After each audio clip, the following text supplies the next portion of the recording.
The heartbeat of competition. The drama of the moment. This is TNT Sports. Sunny, warm, and racy Daytona Beach, Florida. We're just 72 hours from right now. These drivers will fire their engines in the first race of the 2004 Nextel Cup season. Today, it's a midweek matinee, a race fan's delight. For the price of one, you get two all-star sprints that will set the starting field for the 46th running of the Daytona 500.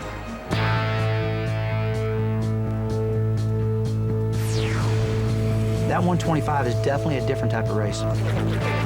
It is a race within the big race itself. I don't care if I come across the line on my roof, I've got to get myself in this Daytona 500. Every year, the 125 gets more and more competitive, and it means more and more for the 500. I think history will show that if you run well in the 125s, then you are a serious contender for the Daytona 500.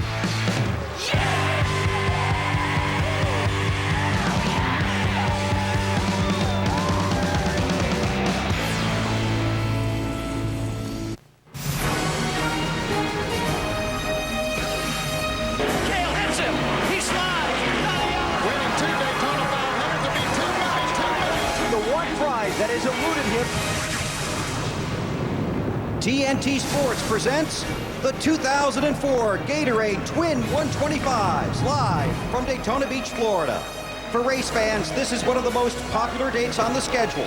For race teams, one of the most meaningful. When this day is done, the fans and the teams finally know the starting lineup for the 46th Daytona 500. Hi, everybody. The entire TNT race family welcomes you to beautiful Daytona Beach. I'm Bill Weber. Don't even think about going back to the office. The command to fire the engines is less than 2 minutes away. 45 drivers will race today. 43 will race on Sunday. These two races will send 2 drivers home. So for the majority of these racers today, it's all about improving your car and improving your starting spot for Sunday's Daytona 500. In race number 1, 23 drivers, 50 laps, 125 miles. But the most important number might be 8. Why? Here's Marty Snyder. Well, that's because it belongs to Dale Earnhardt Jr., the A car, extremely fast in practice yesterday. In fact, Jr. said at one point, I don't know what you guys did to this car, but it's so good it's got to be illegal. Of course, the car is legal and very fast. And the view that most drivers expect to see today, this one, the rear bumper of the Bud car. Dave Burns. Marty Jr.'s teammate Michael Waltrip had a car that worked well early in the week on the high side and on the bottom of the racetrack. Crew Chief Slugger Labby told me that yesterday they even found a way to make it work great in the middle of the racetrack. He can race it anywhere. Matt Yoakum. Dave, Jeff Gordon's 2-time Daytona 500 wins. He's chasing a third. His average finish in the Twin 125s is 4th, and that's good news since he starts in the back today. Crew Chief Robbie Loomis told me the team has 3 goals: secure a good starting spot, make the car drivable, and get a good pit stall for Sunday. Bill? Now let's go trackside for the command. Race fans, let's welcome back Florida Gators head coach Ron Zook for those most famous words in motorsports. Gentlemen, start your engines.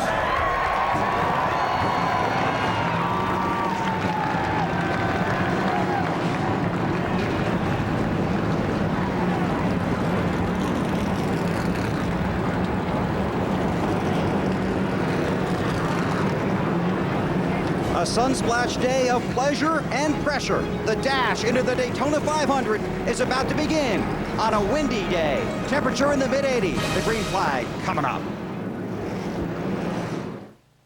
The human machine only performs at its peak when it replaces what it loses.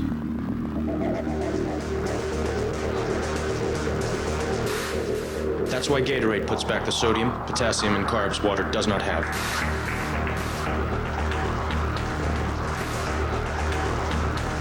These essential elements are the reason Gatorade has been proven to rehydrate, replenish, and refuel athletes better than water. What do you do when he wants meat lovers, she wants a Supreme, and you want your favorite? Well, Pizza Hut's got the answer. The incredible new 4-for-All.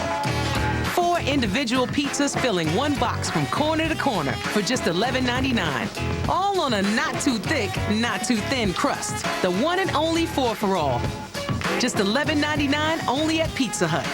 The only way to make everyone happy is to gather around the good stuff. I'm Jesse James. A car is not just a way to get from point A to point B, it is the point. That's where the pros at AutoZone can help. They've got the stuff you need to make your car as cool as you want. Get in the zone. AutoZone. Pushing myself to the limit is what this is all about, and I need an antiperspirant that can keep up. That's why I use High Endurance Clear Gel. Try it. If you don't like it, Old Spice will buy you a stick of something else. A clear gel that strong? I'm there. Old Spice High Endurance Clear Gel. Randy Couture, a UFC legend.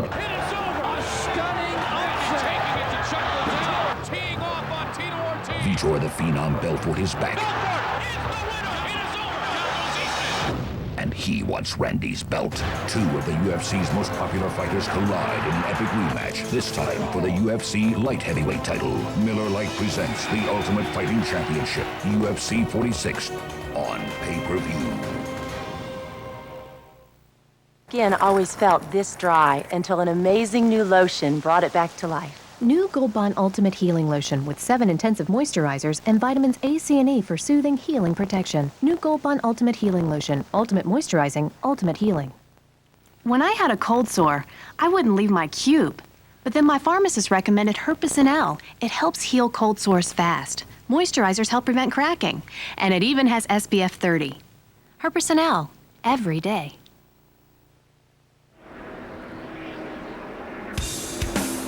The Gatorade 125's from Daytona International Speedway are brought to you by Gatorade Thirst Quencher. It's in the Gatorade 125's. Is it in you? The new 4-for-all pizza. Everyone gets the toppings they want, and it's only at Pizza Hut.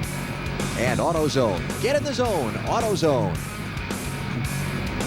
The Gatorade Twin 125's, 125 miles, 50 laps around this 2.5-mile track. Drivers will have to stop at least once for fuel. Tire wear should be a big factor here this afternoon. Who hits the setup and who does not. Restrictor plates will keep these cars tightly bunched up. It should be an exciting afternoon. You've got the best seat in the house, but here are 3 guys that have a pretty good seat too. Upstairs to Alan Bestwick, Wallen Dellenbach, and Vinny Parsons. Okay, Bill, thanks. First and foremost, today's 2 races are about setting the starting order for the Daytona 500. And you do want to be up front. 35 of the 45 500s have been won from top 10 starting spots. But for a lot of the teams, BP, this race is about a whole lot more. Well, they'd like to use it for a 125-mile practice session because Goodyear's made a new tire this year, and NASCAR's they've asked them to make a new tire, and it's really giving these teams a hard time trying to get the perfect setup. So they'd like to use it as a test, but you know, there are really only about 10 or 12 good pit stalls on this pit road. They'd like to get in the top 5 to get one of those spots, and also those guys racing for 14th, 15th, the transfer spot, they want to transfer into Daytona 500, not have to worry about speed or provisionals. And I've been at position, BP, of trying to make the show, make the big Daytona 500. You've got to be in that 15th or higher. And I'll tell you what, it'll tear you apart because the whole race, you're just worried about making that transfer. So there's a lot of guys that are trying to gain a lot of things today, and some of them are trying to get a start in the biggest race of the year, the Daytona 500. And I'll tell you this, if the racing today is anything like it was last Saturday night in the Budweiser shootout, this is going to be some kind of fun. The starting lineup in green flag for Gatorade 125 race number 1 when TNT returns to Daytona. On the track, these men are fierce competitors. But today, they are helping build the Victory Junction Gang Camp for children with life-threatening illnesses. Please join these and other dedicated drivers in support of this empowering camp being built in honor of Adam Petty. Through your donations, this dream will soon become a reality. Join the gang, the Victory Junction Gang, and feel your heart race. Okay, which one of you guys took the restrictor plate off the bulldozer? Trader. Maybe they should stick to driving. Every time you smoke a cigarette, you're taking 7 to 11 minutes off your life. For the typical smoker, that can be as much as 10 years. You're nearly twice as likely to die of heart disease and almost 3 times more likely to die of cancer. By the age of 45, your lung function has already declined at 3 times the normal rate. If you're ready to quit smoking, we can help. We're the makers of Smoke Away, a doctor-recommended program developed to eliminate your cravings and have you smoke-free in just 7 days. It's all natural and nicotine-free. And best of all, it's guaranteed to work or your money back. Call us today. Thousands have already quit using Smoke Away. Shouldn't you? I know it worked the first day for me. I quit overnight. The first time I used it, I felt the cravings just go away. Call 1-800-903-1823. That's 1-800-903-1823. On the track, these men are fierce competitors. But today, they are helping build the Victory Junction Gang Camp for children with life-threatening illnesses. Please join these and other dedicated drivers in support of this empowering camp being built in honor of Adam Petty. Through your donations, this dream will soon become a reality. Join the gang, the Victory Junction Gang, and feel your heart race. Okay, which one of you guys took the restrictor plate off the bulldozer? Me. Trader. Maybe they should stick to driving. Sunday night, TNT presents the NBA's brightest stars. LA's biggest stage. Truth about Kevin Garnett, best all-around player in the game. Truth about Vince Carter is... Did you see that? Truth about Iverson is, now you see him. Oh, watch out. Now you don't. The truth about Shaq Diesel, only the most dominant player on planet Earth. Let the truth be told. The 2004 NBA All-Star Game. Live from Los Angeles. Exclusively on TNT. Welcome to my house. Speed Weeks 2004 from Daytona International Speedway, live on TNT. Gatorade 125 race number 1 to get underway momentarily, with drivers going 50 laps for starting spots in next Sunday's Daytona 500. Here's the starting lineup for this first race. 23 drivers set to go. Greg Biffle, of course, the pole sitter for the 500. He's locked in no matter what happens today, but everyone else racing to determine whether or not they'll be among those front starters in Sunday's race. Well, as we watch the rest of the field go by, let's try to talk to Jeff Burton. He's driving the NBA All-Star 4 today. Hey, Jeff, Benny Parsons, you got me? BP, I got you. Starting inside the 5th row, do you have a plan to get to the front? Yeah, we're looking forward to getting our year going here in a good way. Got a real fast car in front of me, got a fast car behind me. Hope to stay with those guys until the pit stop, and then it's every man for himself. Pit stops are going to be important. You guys have worked all winter for these pit stops. What, 13 seconds? Got the best crew on pit road, baby. Just put it in their hands and let them do their deal. Well, good luck to you, Jeff. Jeff Burton in the NBA All-Star Ford. Starting back in row number 5, 9th position today. Jeff talked about some good cars in front of him and some good cars behind him. Michael Waltrip is right in front of him. And John Andretti is right behind him in the Dale Earnhardt Incorporated Chevys. Let's get some stories from pit road as we're a half a lap from the green. Dave? Alan, Greg Biffle's first Nextel Cup pole guarantees him that first starting spot on Sunday, as you said. So is he going to stay out there and race all day? He told me an hour ago, yes, he is going to. They want the experience, as Benny referred to. He's also glad that he gets to practice start the race today, because he's going to have to do it again on Sunday. Marty? Dave, you're not allowed to use your Bud Shootout car as your primary Daytona 500 car. Unfortunate news for Shootout winner Dale Jarrett. His car has really struggled in the 500 setup, and they, especially in conditions like this, very warm and sunny. DJ just told me a moment ago, the winner today will be able to hold the car wide open for all 50 laps, something the 88 has yet to do. Matt? Marty, Tony Stewart is used to digging himself out of a deep hole after qualifying here in Daytona. The average start for Tony in the past two Twin 125s, 17th, but he pulled off finishes of 2nd and 4th. Look for Tony to work his way to the front today with the help of Jeff Gordon. Both friends knew they were in the first Twin, so they worked together during practice on Wednesday. Bill? You need somebody to root for today? Well, some of these drivers today are dreaming of winning the Daytona 500. Some are dreaming of just making the Daytona 500. Because of a poor qualifying run, a few owner points, and no provisional, they have to race their way in. That's a lot of pressure, as Wally talked about. 2 of these 45 drivers on the track today will be spectators on Sunday. Alan, take us to the green. Pace cars off, Bill, and we're set to go. Greg Biffle and Dale Earnhardt Jr. will lead this field of 23 to the green flag to start the first of 50 laps in the Gatorade 125's race number 1.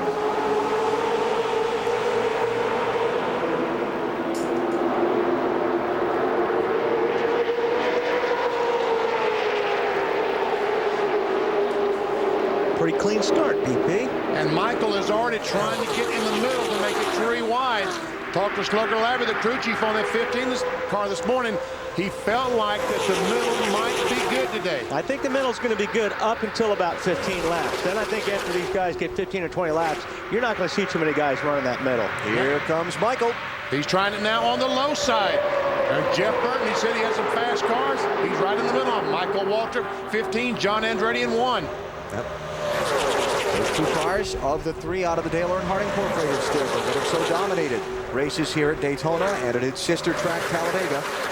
Earnhardt Jr. and Michael Waltrip have won 3 of the 4 restrictor plate races last season and 8 of the last 10 that have been held.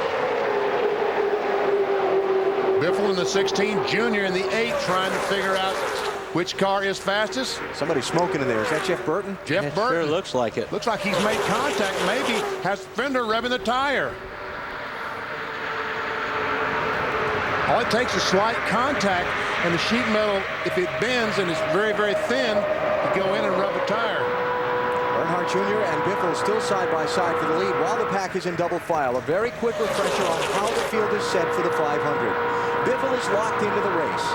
Positions 3 through 30. Biffle and Elliott Sadler are locked into the race after winning front row spots in last Sunday's Bud Pole qualifying. Positions 3 through 30 will be determined by the top 15 finishers in today's 2 races, not including Biffle and Sadler. So the first 14 in each race. I'm getting my numbers going here. We're looking 15th is the transfer spot, not including Biffle and Sadler. They'll fill out the rest of those positions. Then they fall back on time trial speeds from Sunday, and then they fall back on provisionals. So Jeff Burton's not in a lot of danger if he has a problem here, but it's going to cost him a good starting spot in the 500 if that fender gets to be a problem. And a good pit stall, because as I said, only about 10 really good stalls where you have either clear entry going in or clear entry coming off. There's Michael jumps down and puts Dale Jarrett in the middle. And sometimes you don't want to be put in the middle. We'll see how 88 car hang. Looks like the 88 car is going back pretty fast. And Junior trying to get a run on Biffle. Can't quite do it. These guys look like they're lined up for the start of a race, but they're doing that last time by around 188, 189 miles per hour. The 88 stood back to...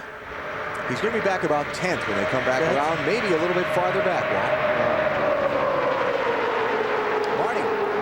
That's exactly where Dale Jarrett did not want to be. I talked to him this morning. He said the bottom lane, bottom lane should work early, top lane late. One place I don't want to be, in the middle. Dave?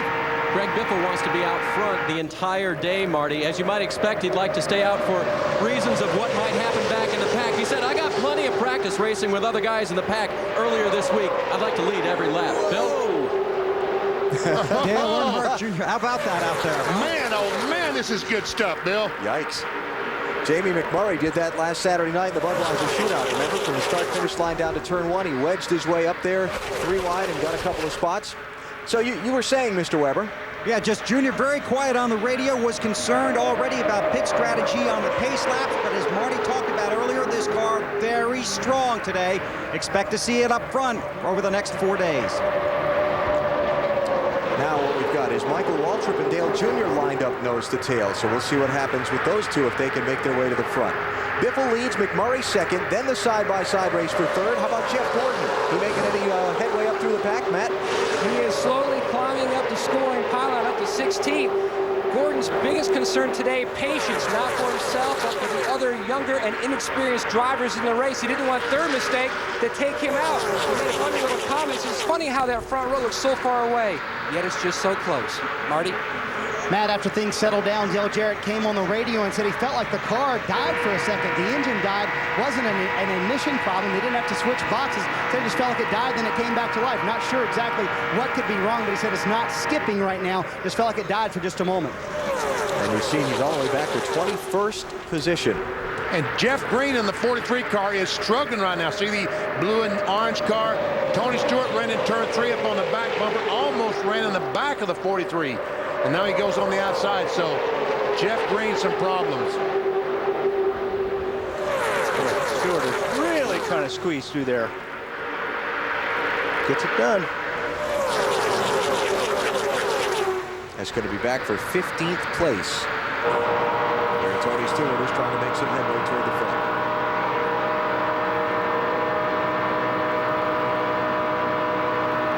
So Greg Biffle has led all of the laps so far. Michael Waltrip and Earnhardt Jr. not able to hook up together and make any headway toward the front. And Tony Stewart, let's get an update on him. Marty? they've really struggled with the handling in this 500 car, Alan, and they said they could make it do one of two things. It can either suck up or it can pass. So what they did is they kind of went with the configuration where he could try to pass people, but he's not going to be able to suck up as well as he would like to. Maybe that's what's hurting him right now. And that's a term, the suck-up term Marty used, not for brown-nosing the boss, but for closing in on the bumper of the car ahead of you in the draft. Just underway. We'll come back instantly if something happens. For now, we take a break from Daytona. Sunday night, TNT presents the NBA's brightest stars. On LA's biggest stage. Truth about Kevin Garnett, best all-around player in the game. Truth about Vince Carter is...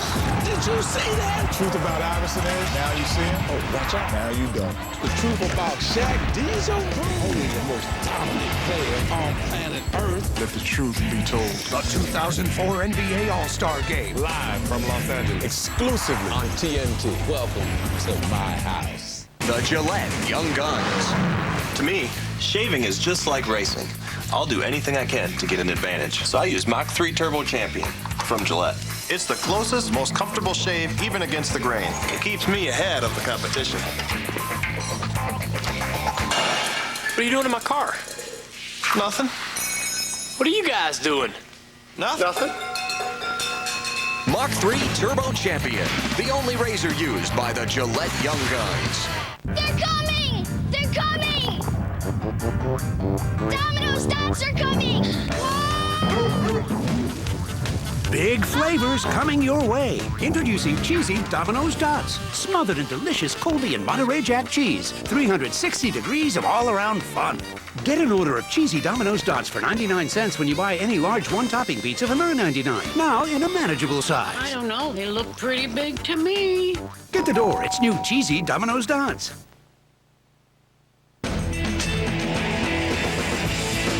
Every coach knows the ability to stay in a game is what counts. So if you want to stay in a game, don't let anything hold you back. Take action to stay in a game. Ask about Levitra. Ask your doctor if a free sample is right for you. Levitra, stay in the game. Do what I did. Ask your doctor about Levitra. Levitra works for me. See if it'll work for you. Hey, do the impression of the foreman. Yeah, Terry, do it. Come on, man. Come on. Do it. Get up there. Good morning, ladies. Thanks for showing up. This is a work site. If you don't work, get out of my site. What are these girders? Pick these things up. Get them out of here. You, put them down. What did I say? Put them down. Up, down, for Pete's sake. You're driving me up a wall we ain't even built yet. Introducing the powerful Ram Cummins 600. He's right behind me, isn't he? It's amazing how 600 foot-pounds of class-dominating torque can really sneak up on you. NASCAR in-car on in-demand is back this season. You get in-car camera channels with virtual dashboards, real-time in-car data, and live team audio. If you get digital cable, call 1-888-SPORTS-IN and order the season package. Changing the top five as we come back to the Gatorade 125's. Michael Waltrip took fourth from Jeff Burton a minute ago. Now he is taking third away from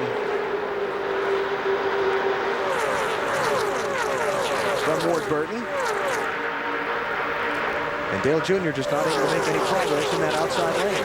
Actually, he's losing a little bit of ground up there. But he didn't have anybody really behind him drafting him. And Michael Waltrip is pulling down. He's trying to tell Ward Burton in the zero, look, go with me and see if we can't work our way to the front. Hey, Marty, the 88 is not making any progress toward the front. Yeah, they expected the chassis not to be as great as they would like, but now they're having engine problems. We told you about the pop, as DJ described. It feels like the car just loses power for a second. It's done it twice now. Switched to the backup ignition box. Still has not solved it, or did solve the problem. Have had no problem since he switched the box. You saw it from the onboard camera. He's in danger of losing the draft with that group in front of him. Earnhardt Jr. in 6th place and riding the rim, Bill. I got 3 words for you driver types. Tight, tight, tight. Oh, no. That's what he said. Oh, man. And that's only after 12 laps. And that was a few laps ago. So, got tight early on him. And some of the other guys talked about the same thing, including the 99.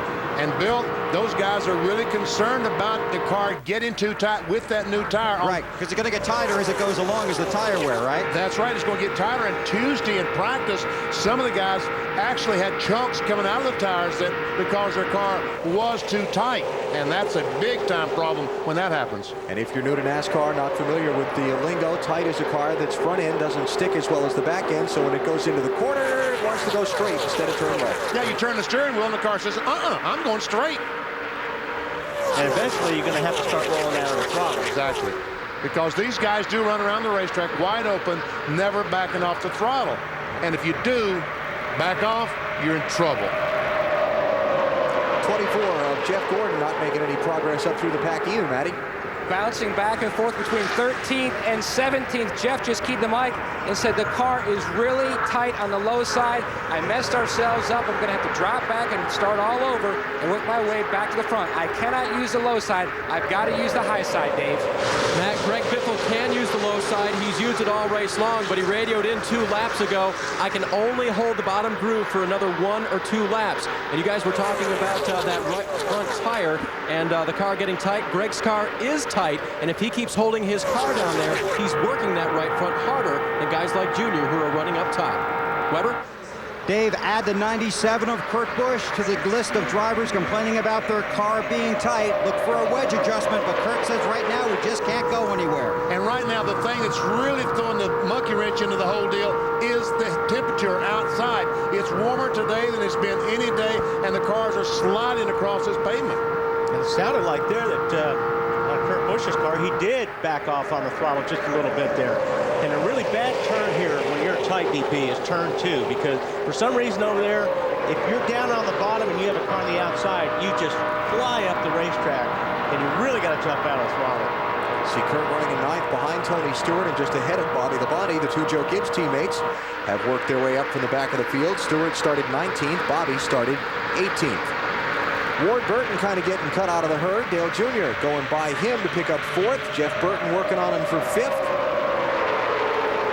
And John Andretti for 6th. No drafting help for the 0 car in that bottom lane. 43 car, Jeff Green driving for Richard Petty. Matty's all the way back next to last. The hottest day of Speed Week's proven to be a major hindrance for Jeff Green's progress to the front, all the way back in 22nd. It's both loose and tight. He said it slides to back, getting into the corner, and then when I try to get it to turn, it just won't turn and starts to plow. That's the major reason why they are slowly fading and losing sight of those leaders. I talked to some of those crew chiefs this morning, Wally. One of them said his car was aero tight. In other words, the wind was making the car tight, but the chassis itself was loose. Yeah. Man, what do you do with that? And then, especially when you're in traffic, that hurts your nose even more, because they're stealing air from the nose of your car, so you're not getting that air to help push the front of the car down the racetrack to give it grip. This is for 7th place as Bobby Labonte takes it away from Ward Burton and continues trying to move toward the front. Greg Biffle has led all of the laps so far, about to complete the 17th of 50 in the first Gatorade 125. Coming to TNT. You all right? When you go after the mob. I'm in business. Once you're in, ta-da, there's no way out. Gary Peterson was shot last night. See Chris Note. You killed a federal agent! Robert Patrick, Mercedes Rule, and Elliot Gould. We both got problems. We both want them to go away. Bad Apple. Don't miss the world premiere. Monday night at 9, only on TNT. We know drama.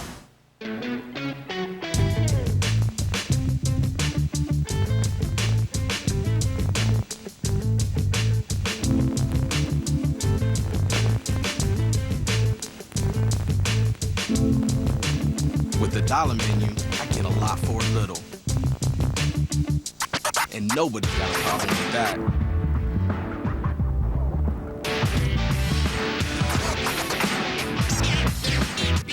I'm loving it. Do you really need another reason to go to Talladega Super Speedway? How about a season's worth of passes in one afternoon? Last year's Aaron's $4.99 had 43 passes for the league. That's right, 43. No other race even had 30. Don't let the Aaron's 3 weekend pass you by. April 22nd through the 25th. Two-day tickets start at $60 for the Aaron's 312 and Aaron's 499. Call 1-877-GO-TO-DAGA or visit TalladegaSuperspeedway.com. What makes Law and Order so dramatic? Here we go. Is it the people? Law doesn't read that way. Well, maybe it should. Get on your knees. The plot twists? You're a liar, and now the jury knows you're a liar. Or is it that sound? See for yourself what makes Law and Order the best drama on television with 11 of the best episodes. Do me a favor. Try to run. TNT's Law and Order President's Day starts Monday at 10 a.m., continuing all day on TNT. We know drama. Your home, your ideas, and the freedom to express them. At Lowe's, we make it easy. Introducing the Pergo Signature line, only at Lowe's. Laminate flooring has never looked and felt so much like real wood. Lowe's stocks more laminate floors like Pergo and Armstrong than anybody else. And at Lowe's, we have low prices every day, guaranteed. That's our promise. Lowe's, improving home improvement. Use your Lowe's card and pay nothing for 12 months on flooring purchases of $2.99 or more. The first of today's Gatorade 125-mile qualifying races. Live from Daytona International Speedway on TNT. Greg Biffle started on pole. He's led all of the 20 laps so far. Michael Waltrip has moved up to second, passing Jamie McMurray a second ago. You see McMurray with the star on his hood, all by himself with no drafting help. Kind of getting shuffled back. Dave Burns. Alan, we're keeping our eye on those DEI teammates, Michael Waltrip and Dale Earnhardt Jr., and they asked Michael which lane works better, and Michael said, I don't care. Tell him to pick a lane. I would assume that him is Junior. Weber, are they telling Junior which lane? Well, Junior got on the radio and said, get Michael to pick a lane, so the team working back and forth, but Junior's car is so tight, he said on the radio he cannot close up to the 15. Look for the 8 on pit road around lap 29 or 30. The 5 car may be losing an engine on the track.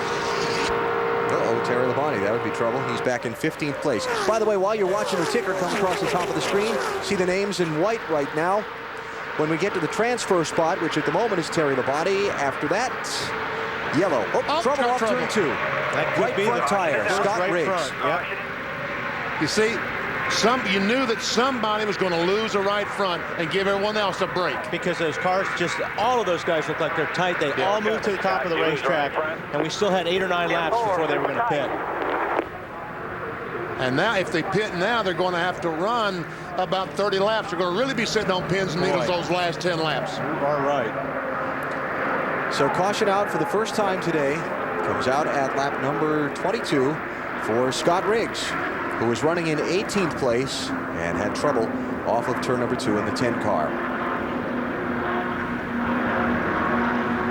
So all these cars will dive on the pit road next time and make those much needed adjustments. And I think some of those cars are overheating, Wally, because the ambient temperature is warmer today.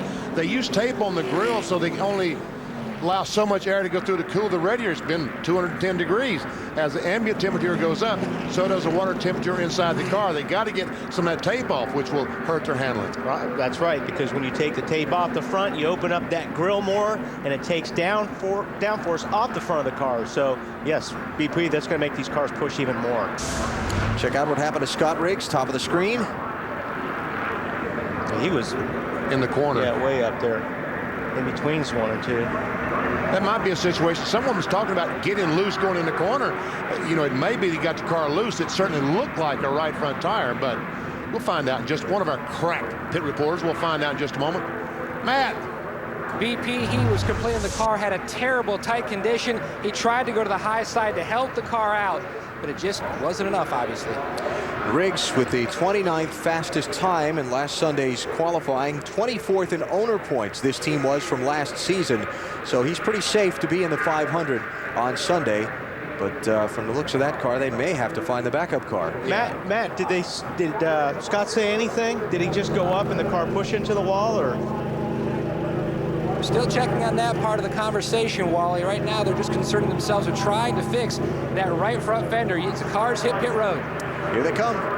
Stops at lap number 23. It'll be Biffle, Waltrip, McMurray, Earnhardt Jr., and Burton leading them in. How about Tony Stewart? Running 7th right now, Alan. He said it's going the way we want it to go. We're not very far off, just a little bit tight off turn 4. A wedge adjustment trying to loosen him up, Dave. Greg Biffle screamed in, overshot his pit. They had to push the car back. They're making a track bar adjustment and an air pressure adjustment to the right rear to loosen the car. Bill? Wedge and track bar adjustment for Dale Earnhardt Jr. and 4 tires. He's already down. You got to get that fuel full. Bill, there's slight cosmetic damage to the front bumper of Jeff Gordon's car after contact with the 9. Air pressure adjustments, a little bit of trouble on the left front. Air pressure adjustments on the left side to help fix that car's tight condition. 9 was in there backwards there for a while, BP. Yeah, and because he spun around backwards on pit road, he's going to be held for 1 lap. That's the penalty if you spin on pit road. Now they may appeal and see if the spin was caused by contact from another car, but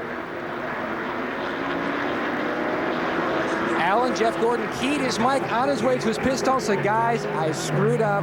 I hit the 9. My mistake. All right, well, we'll see how that comes out. So at least NASCAR is releasing the 9 car to go back on the racetrack. He will not be lapped. He's got to come back in and get 4 tires. You see, that's after he's already spun. You can see the bumper there. Yes. Right where the Dodge is all caved in right there. Oops. There you go. the other bumper. BP, you're out of practice. Yeah, I am. Under caution here in the first of the Gatorade 125's at Daytona International Speedway. Looks like Michael Waltrip won the race off of pit road. You're watching NASCAR on TNT. I mean, my haircut is nice. The dye job, it worked. Good. It's good, huh? Uh-huh. You charge the batteries, right? Yes. And I look good? Yes. Hey, Dale. We're here for the interview. Oh, right. Where do y'all want to do it? You know, wherever you're most comfortable.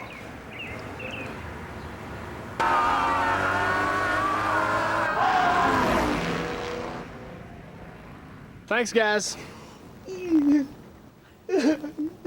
Meat! Pepperoni! Green Guys, stop fighting! I've got the new Pizza Hut 4 for all. 1, 2, 3, 4 pizzas in one. You can all get what you want. And I've got green peppers just for you, Kermie. Kermie. The amazing new 4 for all pizza from Pizza Hut for only $11.99. Jessica. Step away from the frog! Bye-bye. Gather round the good stuff! Yeah, kitty, kitty, kitty, kitty, kitty, kitty. Yeah, kitty, kitty, kitty, kitty. Yeah, kitty. Yeah, kitty, kitty, kitty, kitty, kitty, kitty, kitty, kitty. Come on, kitty, eat us. Such a nice kitty, kitty. Jackson Hewitt. Get every deduction you deserve. Greg Biffle here. This tax season, race over to Jackson Hewitt Tax Service for a super fast refund. Go to jacksonhewitt.com/superfast for a $15 coupon on tax preparation plus a free die-cast car. You get more in return at Jackson Hewitt Tax Service. My name is Sergeant James Master Domenico, and this is Camp Butter, Florida. All right, Rangers, listen up. I'm going to give you the general concept for tonight's operation. Tonight is my last mission at Ranger School. The last 90 days have been the hardest, the most brutal days of my entire life. The crazy thing is, I actually chose to do this. And there's no guarantee that I'll even pass. Welcome to Ranger School. See if James makes the grade, only at GoArmy.com. When you get nausea, heartburn, indigestion, upset stomach, even diarrhea. Hey, there's Pepto-Bismol. Nausea, heartburn, indigestion, upset stomach, diarrhea. Yay, Pepto-Bismol! Nausea, heartburn, indigestion, upset stomach, diarrhea. Yay, Pepto-Bismol! Nausea, heartburn, indigestion, upset stomach, diarrhea. Yay, Pepto-Bismol! Now you know, Pepto treats 5 different stomach problems. You see, pink does more than you think. TNT Sports live at Daytona International Speedway as the NASCAR Nextel Cup Series era begins with Speed Weeks 2004. It's the Gatorade 125's race number 1 under caution after Scott Riggs lost the right front tire and crashed off turn 2. I can see the damage on the rear bumper of the automobile. That's Casey Kane's car there that was involved in the accident on pit road, and he is now not going to be penalized by NASCAR. Hey, watch up here. Right up in there. Right there, the red car, and see Jeff Gordon's going to get right into the back of the 9 as he's turning in, right there. There'll be a little bit of damage on the front of Jeff's car from that, but that's why they didn't hold him, because he had a little help. Now, he pulled at his pit like, come on, guys, put some tires on this thing.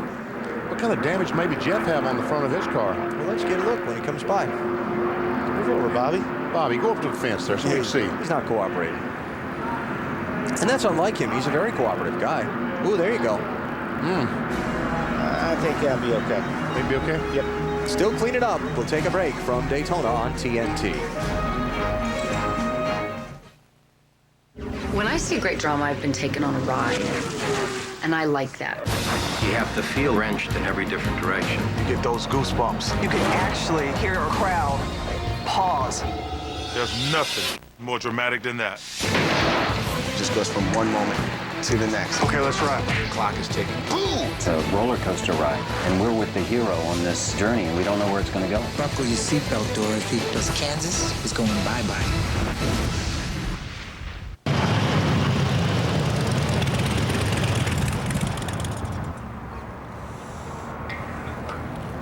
Nice Harley. Thanks. Yeah, I was gonna get one of those myself, but I spent the $64.95 on a killer dinette set. It was tough, you know? It was Harley, dinette set, Harley, dinette set. The all-new Sportster is here. Went with a dinette set. The bike you've always wanted starts at $64.95. The Gillette Young Guns. It's true. We're hard charging, aggressive. We're not afraid to move people out of the way. We have some pretty close shaves. And we always come out looking good. You know why? Mach 3 Turbo Champion, the world's closest, most comfortable shave, even against the grain. We like going against the grain. Oh, yeah. Mach 3 Turbo Champion, the only razor used by the Gillette Young Guns. I know a little something about making good moves.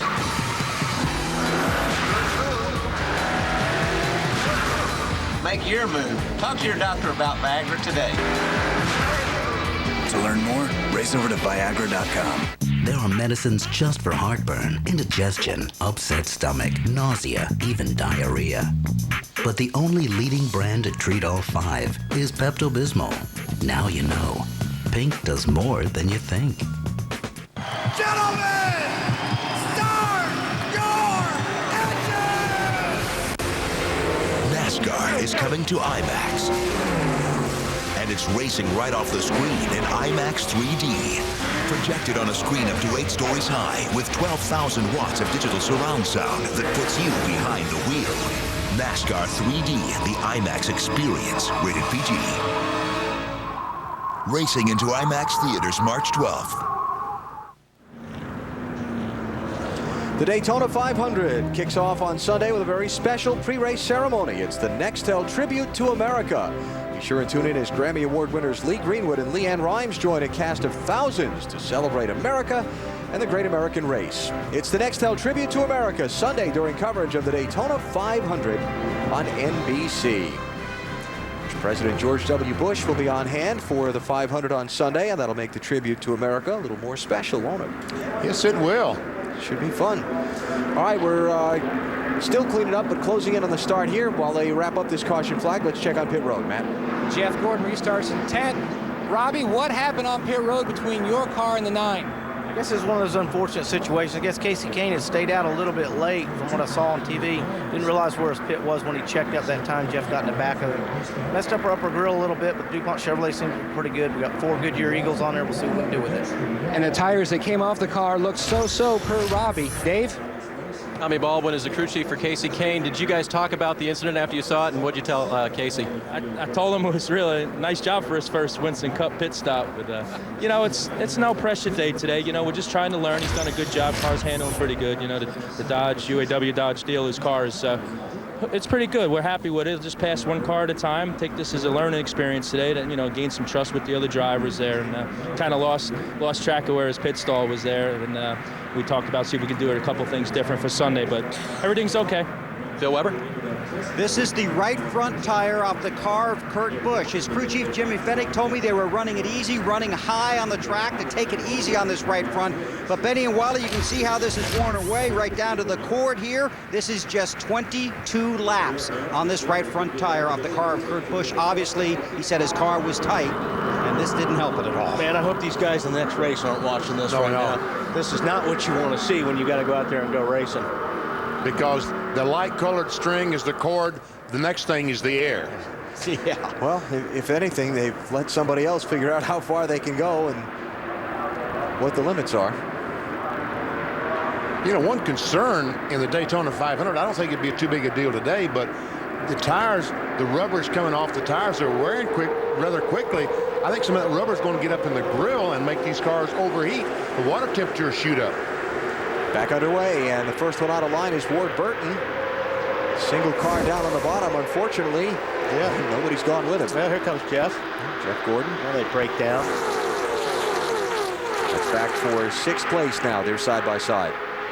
Greg Biffle, who led all those earlier laps, had a bad pit stop, came out 12th position. Yep.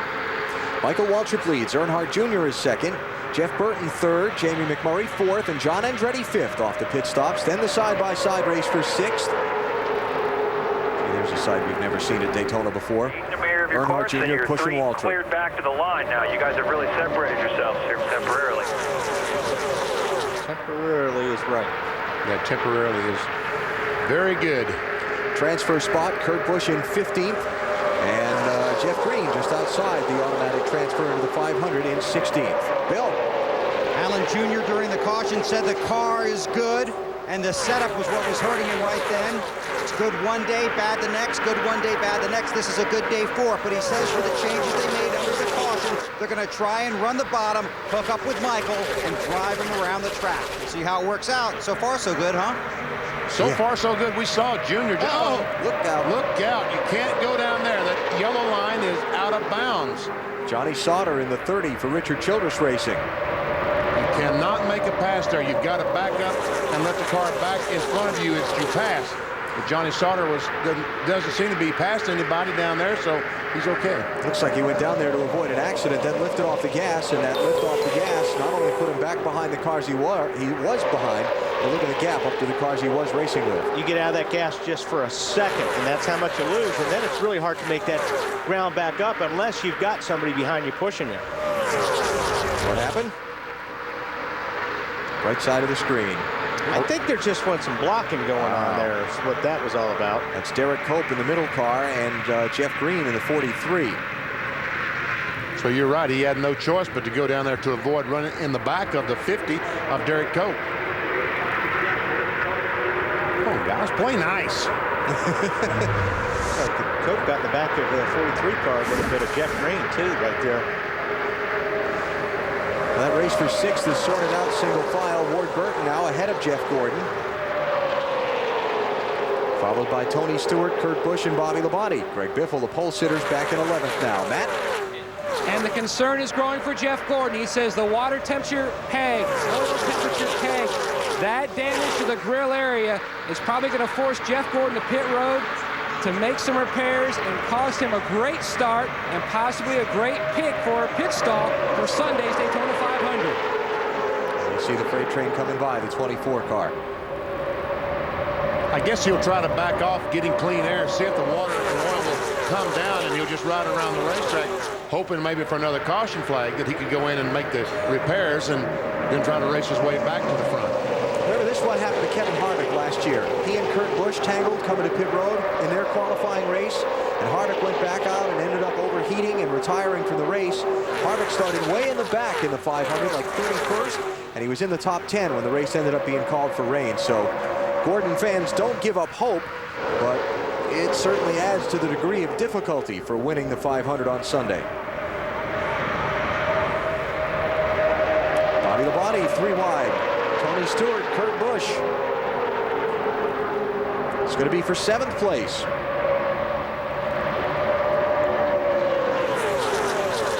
And while we watch this, let's check with Marty. Scott Riggs, the reason for the first caution, what happened? Ran out of rubber. Just the car was really tight. Probably tighter today in this hot sun and the heat. Worse than we anticipated. Just didn't free it up enough. The car would really pull up good in the draft, and all of a sudden got really tight. And I was trying to take care of it, but you know, lifting in each corner. It's, you know, it's pretty cool to be able to do that because it puts it back in the driver's hands. But when your car's not working well, it's no fun because you can't run wide open and catch someone. So all the guys in the Valvoline Chevrolet get the backup out, and they ran the Bud Shootout and worked hard on it. And can't say enough about Hendrick's engines. They're running well. Just got to start in the rear, and we'll have to show them what we got on the 500. Matt? Jeff Gordon already on pit road. They pulled some tape away from the front, tried to make some repairs to that grill. Robbie Loomis said, do you think if you drop back and just get some clean air, will that happen? He says, no, it is so far pegged. I am coming as soon as I can get to pit road. His worst start in the Great American Race 29. It looks like he may have a worse start than that for Sunday. And we saw him when he left pit road smoking. It's already gotten so hot that the cylinder walls are distorted and allowing the oil to get by the rings. Also on pit road, Andy Hillenberg's car being pushed backward toward the garage. That the Junie Donlevy entry with no provisional to fall back on. Pretty good chance that 90 car will be one of the two not in the Daytona 500 on Sunday.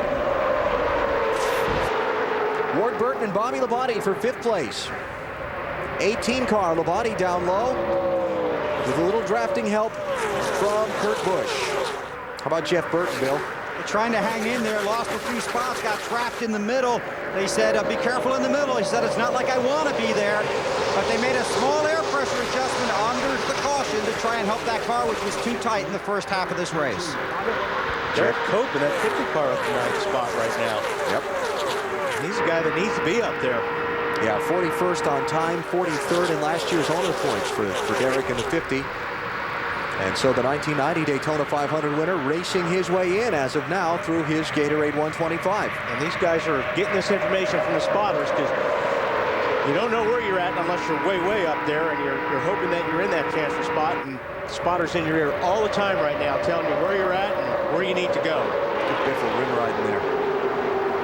Derek Cope in the 50 car. That's Don Arnold Motorsports. Mike Hillman, the crew chief on that car. And I like Mike Hillman. I think he's very talented getting these cars around the racetrack. For the lead, Earnhardt Jr. wedges his way inside of his teammate Michael Waltrip. They caught Jeff Gordon. Now Gordon is on the tail end of the lead lap, and Earnhardt Jr. was able to use that draft to get by his teammate. Michael's going to lose a few there. Let's see, right now he's 1, 2, 3, battling for 4th position. Oh, who's that's got to run? Ward Burton? Ward Burton and Bobby Labonte. We saw Junior. Whoa, Ward, hang on. You see that car run up the track on him? A few laps ago, running up in the back of Michael Waltrip. This morning, several teams were installing bumpers, metal tubing behind the plastic front bumpers to try to protect these guys because they know their drivers are going to run into that car in front of them. We used to call it bump drafting. It's now hit drafting. They hit the other guy. 13 laps to go. And this is the race for 4th spot. Bobby Labonte inside. Michael Waltrip up top. So the front 3 lined up single file, plus the tail end of the lead lap car of Jeff Gordon. 23 car Dave Blaney. Remember the great run he had in the Bud Shootout last Saturday night, if you were with us here on TNT. Hear him jump out of the throttle there. Marty? On the radio from Bobby Labonte, this segment, absolutely nothing, BP. The car has been very good. He was a little bit tight earlier. They made a very slight air pressure adjustment, but he likes that bottom line the best. Bobby there racing with Jeff Burton for 6th place. Now the lap car of Jeff Gordon, or soon-to-be lap car of Jeff Gordon. How's that? Pushed up as Earnhardt Jr. cuts to his inside.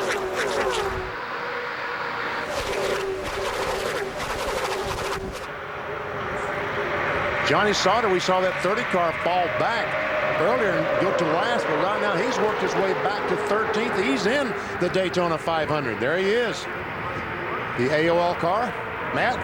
Using that bottom line, BP, he couldn't use it before that caution. The car was just way too tight. He had the rim right up near the wall.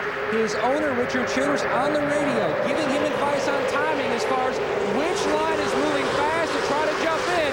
But he is moving well on the bottom, Dave. Matt Casey Kane is making his way back up through the field. He made a 4-tire change after he came back on pit road, but they made no chassis adjustments to that car. It's working pretty well, just a little bit tight. Remember what Tommy Baldwin said, too? He said to Casey, I heard him say, we're sure glad this happened today and not on Sunday. Marty? Dave, look at Tony Stewart motor up through the field, up into the top 5 right now. The car, excellent. He said earlier, the race is coming to us. All the changes we made, we guessed correctly. Bill? Kurt Busch hanging on in traffic, 4 tires and fuel on the last stop. 2 turns out of the left rear, and they raised the track bar 2 rounds. So a major chassis adjustment. Remember, we showed you his shredded tire. Busch trying to hang out of the front of this field. And I don't think Busch wants to be where he's at right now, Bill, and that's right in the center. And he had to jump out of the throttle, and we were riding on board with him a little while ago, so I know he wants to get either in one line or the other right now. At 6th, 7th, and 8th places there, racing 3 wide. Body to body, Kurt Busch and Jeff Burton. On board, Jeff.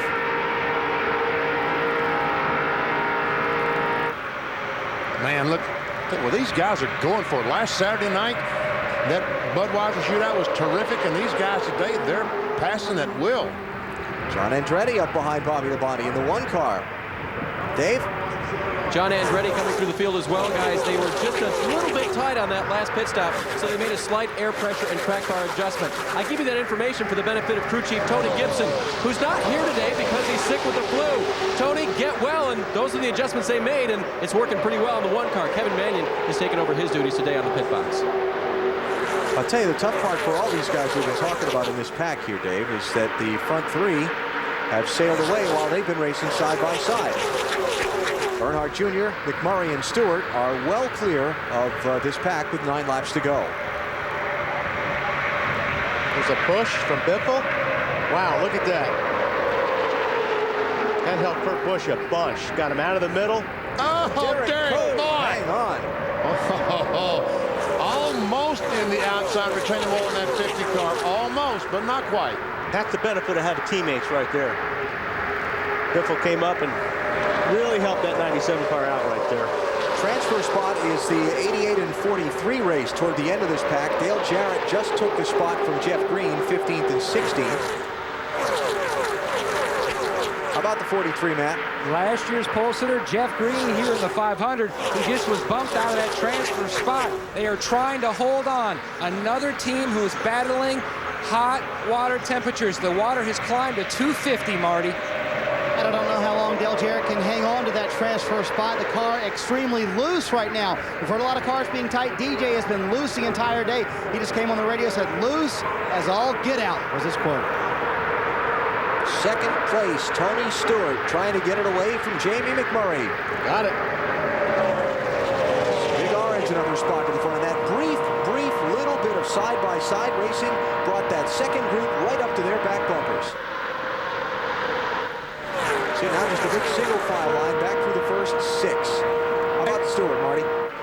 He has been very impressive. Remember, they were not happy with the car yesterday. Greg Zipadelli just came on the radio and said, the car looks terrific through the corners. Tony said, I'm not going to mess around today. Oh, look at them racing back here. They're going for it now, aren't they? Yes, they are. Got to. I think that was Biffle in the 16 that maybe had to get out of the gas off turn 2 that kind of caused that whole jam up there. And that's, like we talked earlier, when you're pushing here, that's where you're going to see it the worst. Coming off of 2.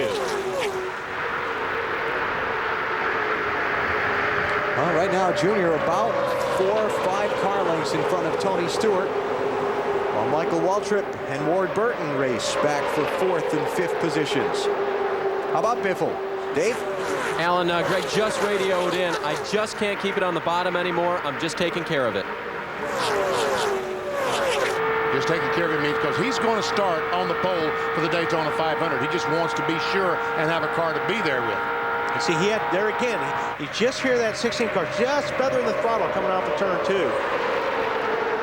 Because he doesn't want to crash this car and have to go to a backup and start all over trying to figure out what he needs on that car. They don't know exactly what they need on this car, but at least they don't have to start over. Yeah, they need it in one piece. Yeah. Exactly. That's the only thing he's got to lose today, is if they crash the race car. Let's try to listen here to Biffle. Goes down into 1. Still on the gas. Just rolled out of it. A little bit getting in. Make the car turn. Get down the bottom. Let's listen here. Coming 1 back. Pretty good there. Still outside. Help coming. Watch him in the mirror. Still outside the 9. Oh, lost a lot of ground off the 2. That's right, because they're backing off, going in one. Behind the 9 if you need it. There you go. Roll it out. Yeah, he's got his hands full right there. Dave Blaney going by in the 23. Tony Stewart go by now. trying to reel in Dale Earnhardt Jr. for the top spot. 4 laps to go. The first of today's Gatorade 125s. The 16's just going to say, have at it. 50 car smoking. Don't do it. Doggone it, don't do it. He's in the race, isn't he? Yes, he's 10th position. Derek Cope in that 50. Again, 41st on his time trial speed. 43rd in last year's owner points. One of the bubble cars today. Yo! Wow. That was close. That 9 car got awfully loose getting into turn 3 right there. Casey Kane taking over for Bill Elliott in that 9 for Ray Evernham and Dodge this year. Get way out of the front. He's going to get passed by a couple more cars there. It's going to take him out of a transfer spot, possibly. Casey Mears by in the 41. Dale Jarrett working on him now in the 88. And because Greg Biffle is outside of the lead pack, transfer spot now becomes 14th. And that's it. 88 and 9 are racing for 14th. And Cope, will that 50 car last 3 more laps, 2.5 more laps? Boy, and you know he's feeling it too. He knows it. He knows he's in the race right now. He's got to hold that spot for 3 more laps. A lot of pressure. TNT Sports is live at Daytona International Speedway with Speed Weeks 2004, the Gatorade 125, the 2 races to set the starting order for Sunday's Daytona 500. We're down to the final couple of laps in the first of today's 2 races. Dale Earnhardt Jr. is leading. We're watching the final automatic transfer race into the 500 between Dale Jarrett in the 88 and Casey Kane in the 9. And as long as those guys are racing side by side and even 3 abreast, that's going to help those guys in front trying to stay in front of them. John Andretti getting in the middle of it in the 1. Now they got the 1 car in the middle of the mix, but here comes the lead. Junior in the 8, leading Tony Stewart in 20 the second spot. If Tony Stewart were to win this race, it would be unbelievable because they have complained all week about how slow their car has been. But here he is in contention for the win. Tony started this race in 19th position. Junior started 2nd. Greg Biffle led the opening 22 laps until a set of caution flag pit stops. He lost the lead in the pit stop. It was Michael Waltrip off the pit road first, and then Junior took the lead from him at lap 37. We've now started lap 50. White flag is up. And Dale Jr. seeking his 2nd win in a Gatorade 125. He won his qualifying race a year ago. His other 3 performances on Thursdays here at Daytona finishes of 4th, 2nd, and 2nd. That's a pretty impressive record.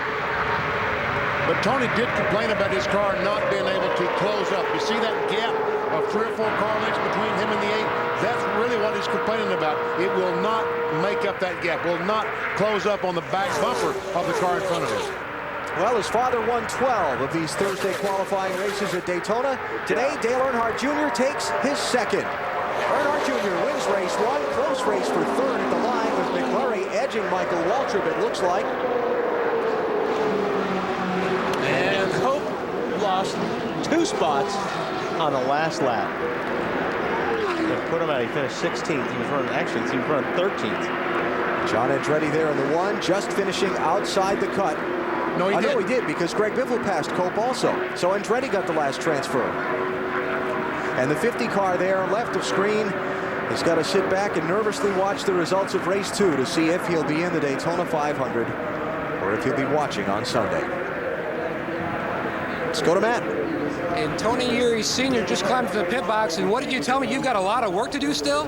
Yeah, our car's not very good for some reason. Car was real strong yesterday in practice and was real happy with it.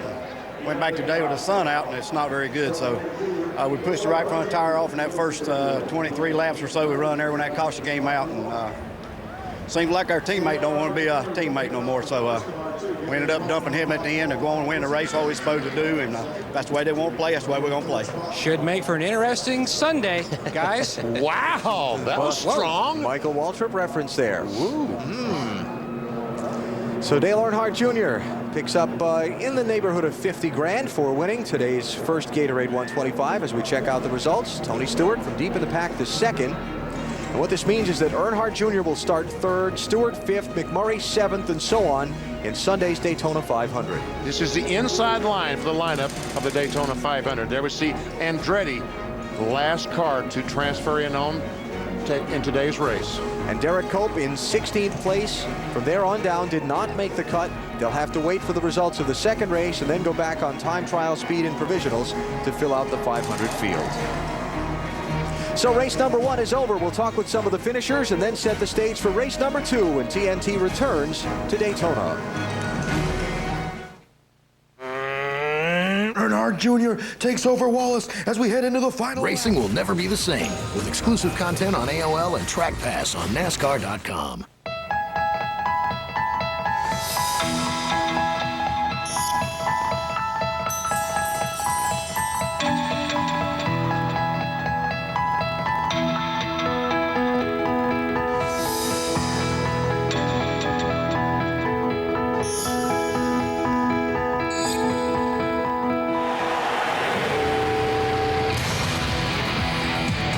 It's no surprise the Home Depot is NASCAR's home improvement warehouse. Over 1 million understand its strength. It can improve your energy, your shape. This is Bowflex Power Rod technology, and it can only be found on genuine Bowflex equipment, like the new Bowflex Extreme. Now you can get the results you want, the exercises you need, all at an affordable price. You've never seen this Bowflex before. Call 1-800-675-9973 now and get the new Bowflex Extreme for just $19 a month. Getting a high-performance body has never been more affordable. Just look for real Bowflex Power Rod technology, proven effective at burning fat and building muscle.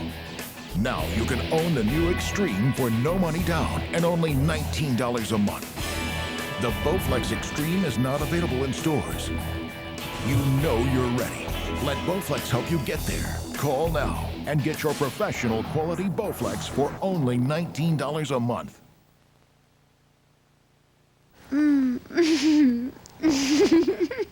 You are the most beautiful woman in the world.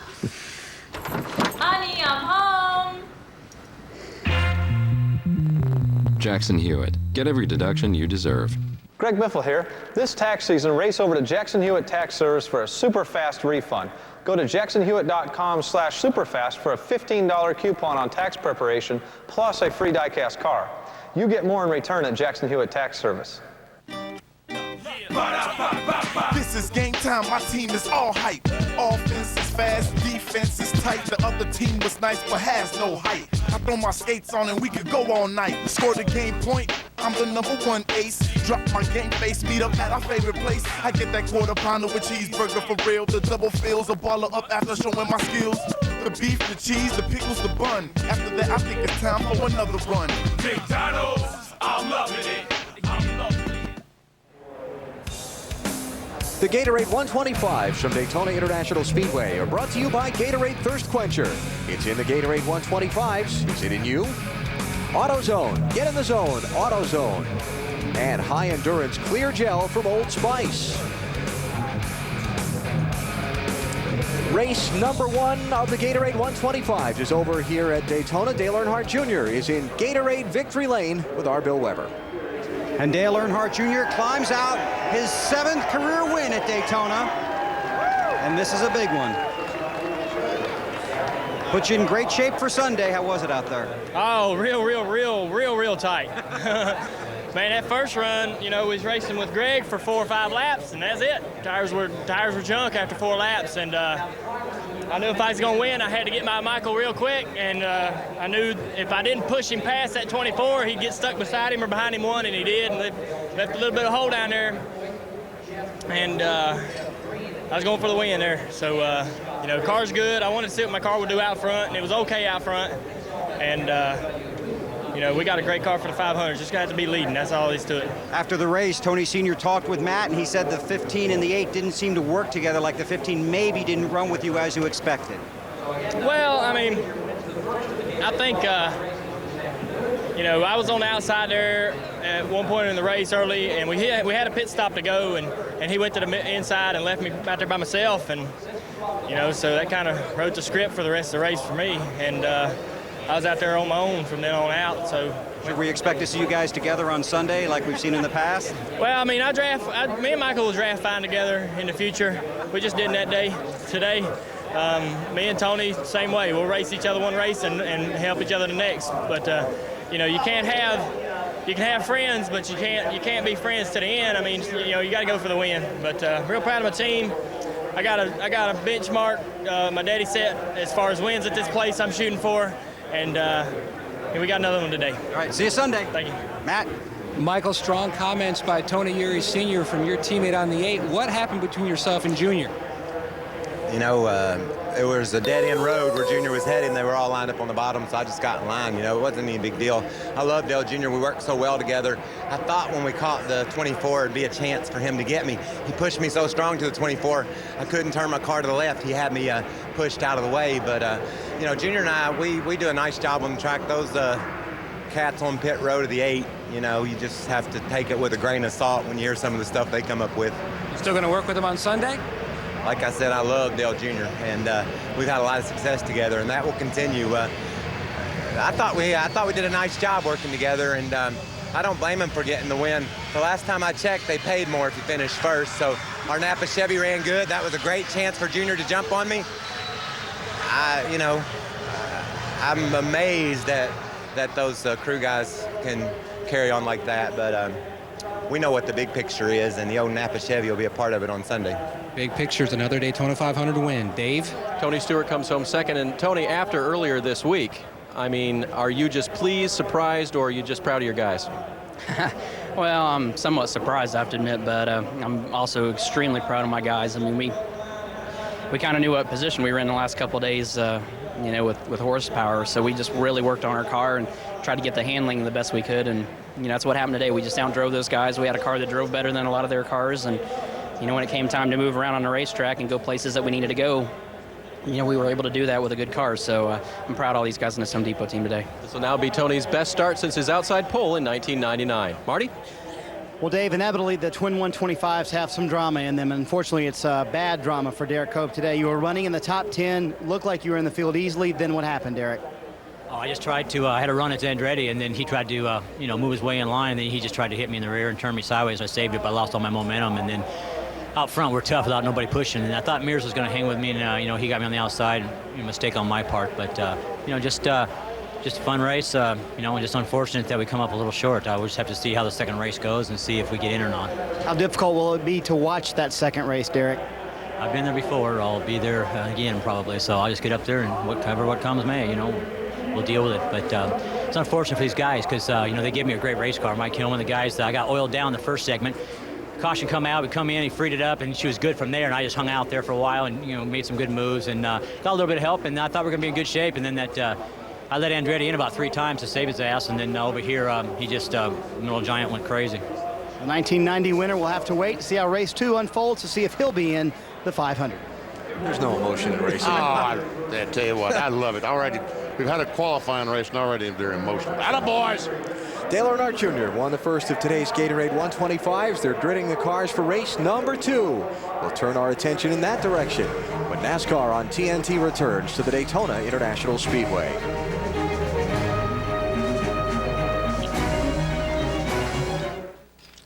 The human machine only performs at its peak when it replaces what it loses.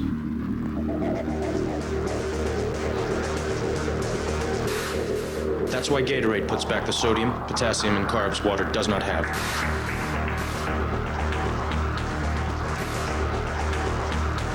These essential elements are the reason Gatorade has been proven to rehydrate, replenish, and refuel athletes better than water.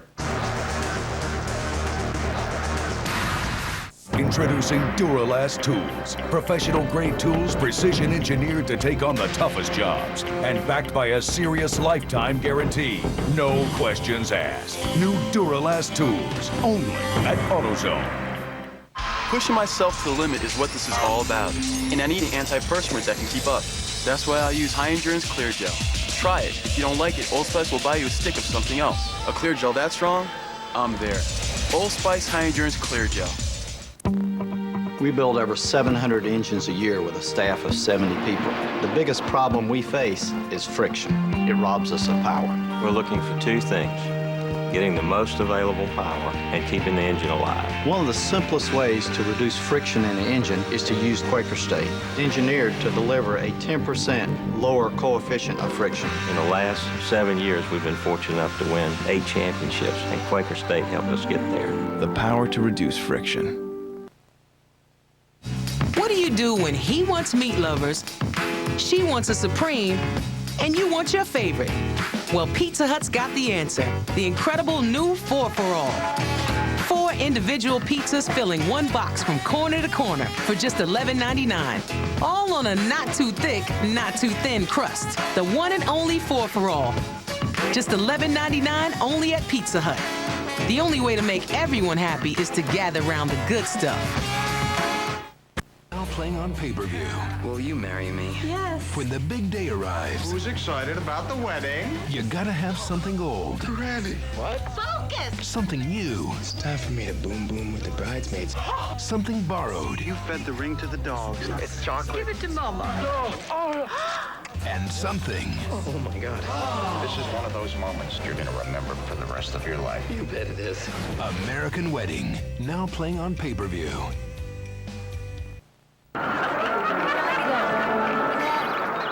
When you're caught, you will be punished. All he has to do is touch the cards and people start losing. Pick up, please. Subscribe now to Sundance Channel, part of the Showtime Unlimited package, and get 3 independent films on DVD for free.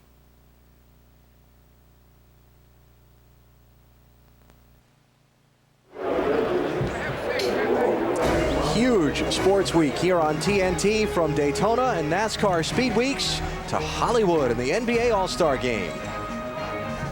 Sunday night, TNT presents the NBA's brightest stars. On LA's biggest stage. Truth about Kevin Garnett, the best all-around player in the game. Truth about Vince Carter is... Did you see that? Truth about Iverson is, now you see him. Oh, watch out. Now you don't. The truth about Shaq Diesel, only the most dominant player on planet Earth. Let the truth be told. The 2004 NBA All-Star Game. Live from Los Angeles. Exclusively on TNT. Welcome to my house. Got the rookie game on Friday night in prime time for the first time. LeBron James and Carmelo Anthony are going to team up. Yao Ming's going to head the sophomore team. They're going to play again Saturday night, the slam dunk contest and three-point shootout, preceded by 3 hours of All-Star Weekend programming. And then Sunday, the 53rd NBA All-Star Game. Shaq, Tim Duncan, and more mixing with the stars of Hollywood. NBA All-Star Weekend on TNT coming up. Dave?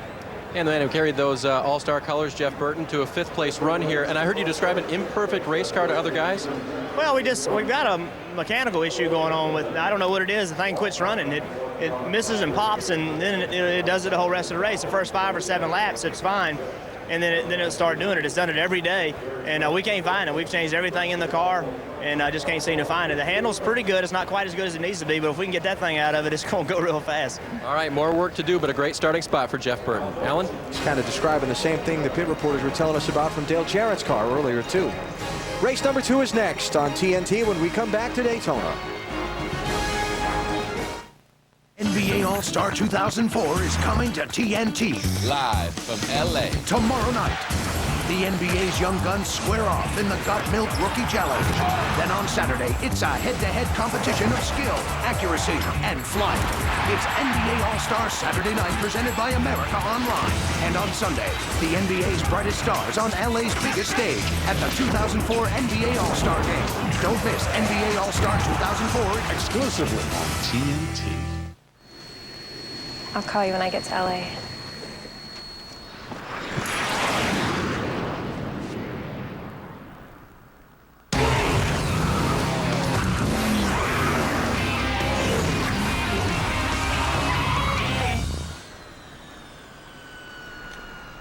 I think you forgot something. This isn't mine.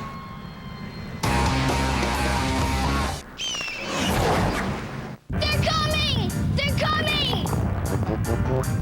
Domino stacks are coming! Big flavors coming your way. Introducing cheesy Domino's Dots. Smothered in delicious Colby and Monterey Jack cheese. 360 degrees of all-around fun. Get an order of cheesy Domino's Dots for 99 cents when you buy any large one-topping pizza for $9.99. Now in a manageable size. I don't know. They look pretty big to me. Get the door. It's new cheesy Domino's Dots. It's all about learning to take care of your car the best way you can. Because when you really think about it, putting quality parts on your car is one of the smartest things you can do. That's why I love Napa so much. Every Napa part is made to meet or exceed the industry's highest standards. Take oil filters, for example. Did you know that a Napa Gold oil filter can catch up to 45% more dirt than your typical oil filter? Now let's just analyze those numbers. Man, I love restrictor plates. Napa, get the good stuff. I made the mistake of thinking my wireless plan was national. Of course, I only thought that because they told me so. Just look where I paid roaming charges. This one nailed me, slammed me, stung me, hammered me. 2 words, second mortgage. With the Singular Nation plan, you never pay roaming or long distance, wherever you use your phone, however you use it. Plus, you get rollover and 5,000 nationwide mobile-to-mobile minutes. I call it my nationwide means nationwide plan. Singular Nation, another reason Singular fits you best.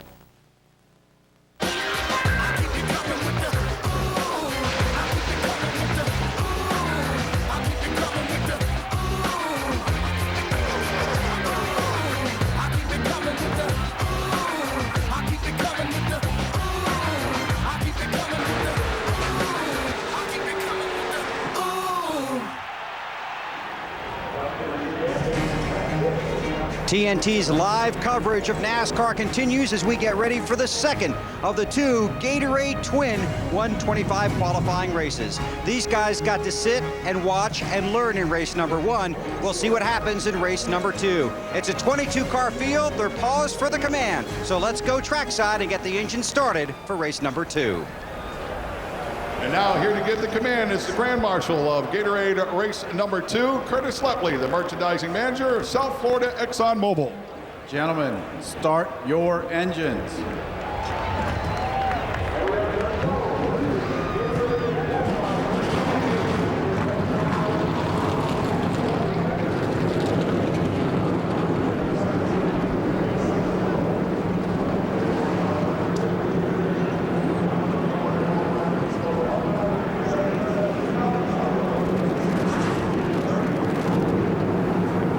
Sadler and Ricky Rudd make up an all-Ford front row, but this race has big names from front to back. Let's start in row 3 with Dave Burns. Well, it was a very positive week for Kevin Harvick. He quit several practices early, and he was able to use yesterday's final practice to go to the back of the pack, to lead, to drive back and forth. They know that his car will either lead the entire way if he can get there, or if he goes back, it'll follow up and come through the pack very well. Marty? Dave practiced yesterday not so good for Jimmy Johnson and Chad Knaus. The car had right front tire problems. I asked Chad what he learned from watching the first race. He said, my worst nightmares are coming true. That's what I learned. Someone is going to have right front tire problems in this race. I just hope it's not us. Matt? Marty, after crashing in Saturday night shootout, Ryan Newman just trying to bounce back to a rough start to Speed Weeks. Is a very strong Daytona 500 car. A little too much downforce, which hurt the car running by itself in qualifying, but should help the car while running in a pack of cars. He told me it maneuvers extremely well. He can go low, he can go high at will. Bill? Matt, 22 cars, 50 laps, 125 miles away from the Daytona 500. Will it be Victory Lane or I-95 North? We're all about to find out.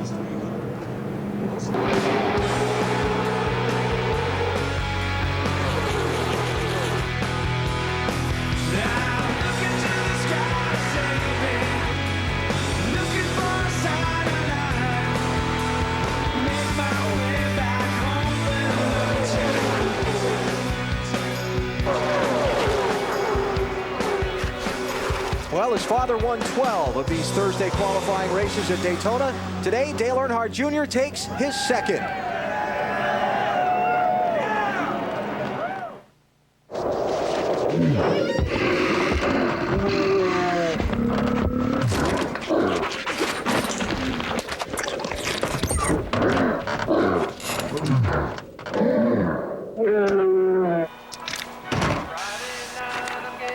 You got ID?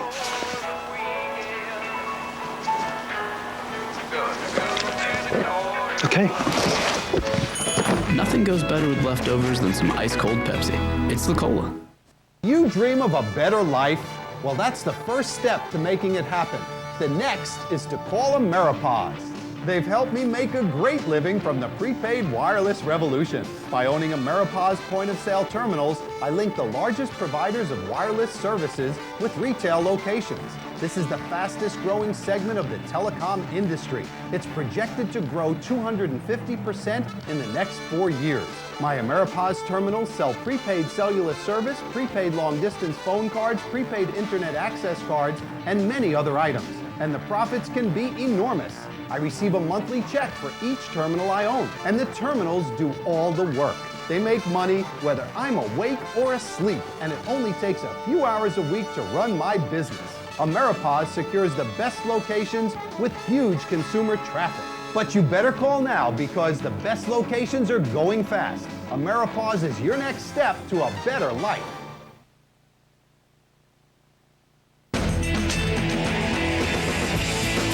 Every coach knows the ability to stay in a game is what counts. So if you want to stay in a game, don't let anything hold you back. Take action to stay in a game. Ask about Levitra. Ask your doctor if a free sample is right for you. Levitra, stay in the game. Do what I did. Ask your doctor about Levitra. Levitra works for me. See if it'll work for you. I'm Jesse James. When it comes to my cars, I'm a hands-on kind of guy. I trust the pros at AutoZone for all the stuff I need. If you care enough about your car, get in the zone. AutoZone. There are medicines just for heartburn, indigestion, upset stomach, nausea, even diarrhea. But the only leading brand to treat all five is Pepto-Bismol. Now you know. Pink does more than you think. I'll call you when I get to LA.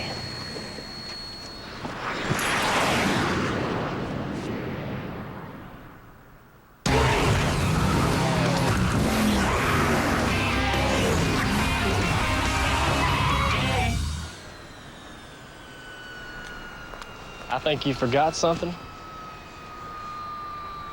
This isn't mine.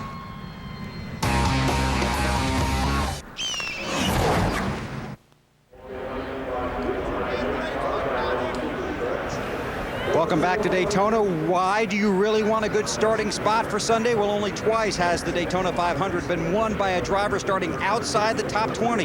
Bobby Allison started 33rd and won here in 1978. The other guy, the king of cool, Benny Parsons in 75 from 32nd. Back upstairs to Alan Wally in VP. How about you, king of cool?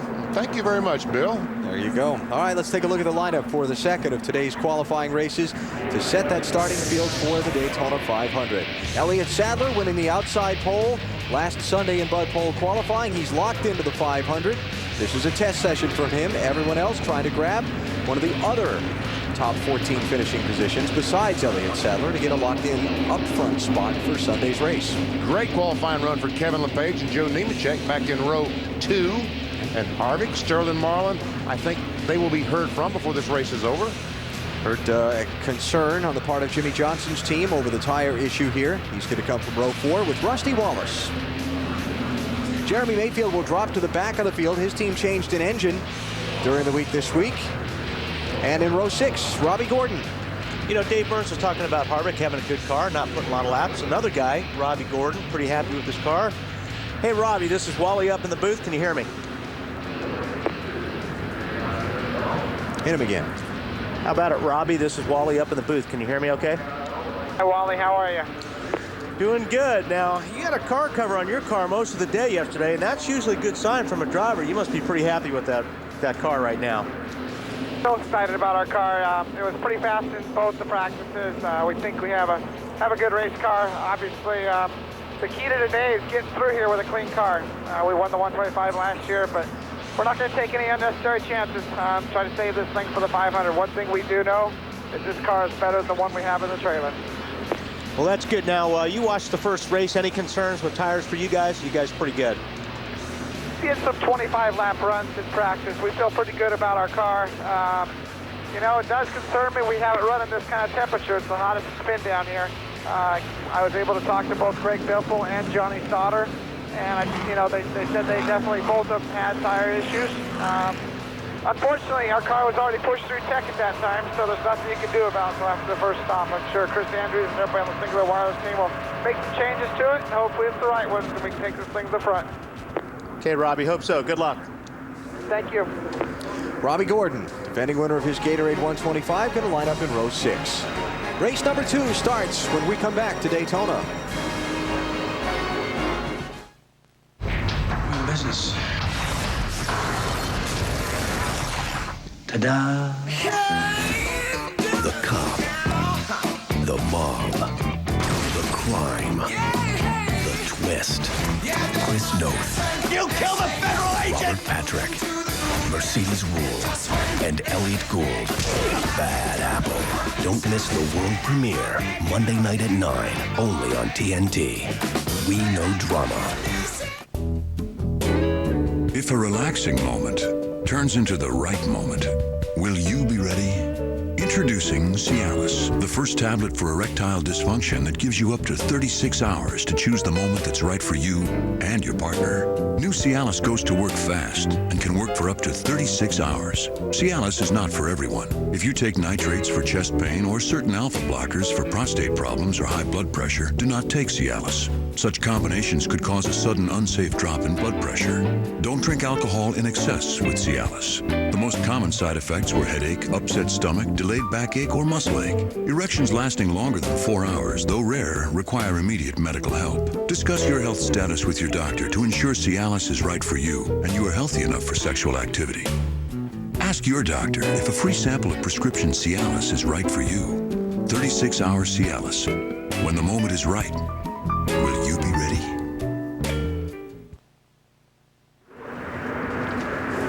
TNT's live coverage of the NASCAR Nextel Cup Series is from Daytona International Speedway. A beautiful mid-80 degree day. Hope it's like that where you are. And we're getting set to watch Gatorade 125 race number 2. They are less than a lap from the green flag for the second of the qualifying races. And let's head down to pit road. Bill, what do you have?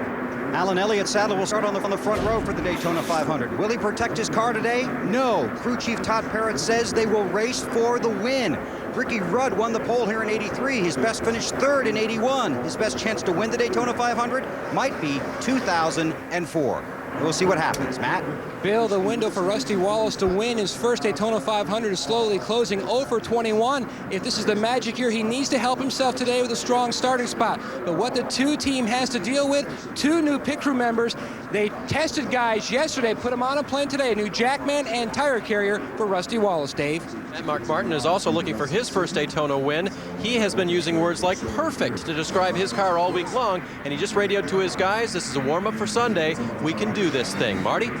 Dave, defending Cup champion Matt Kenseth has what he describes as an average car for this weekend so far. They've gotten it better as the weekend has gone along. Now this morning, Robbie Reiser told me the tire wear has been so good for us, I would consider taking only 2 in this race. After watching the first race, no way. I've got to have 4 tires if you're going to win this thing.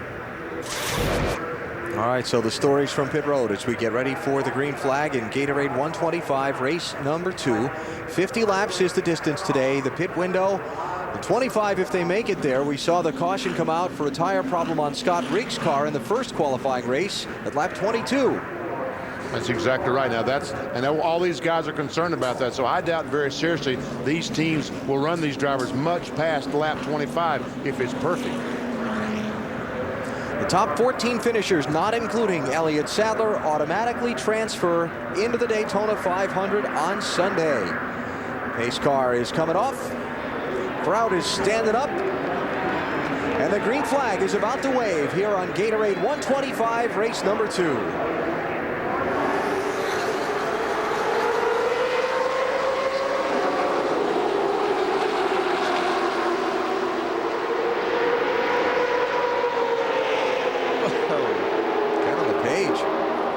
Down low.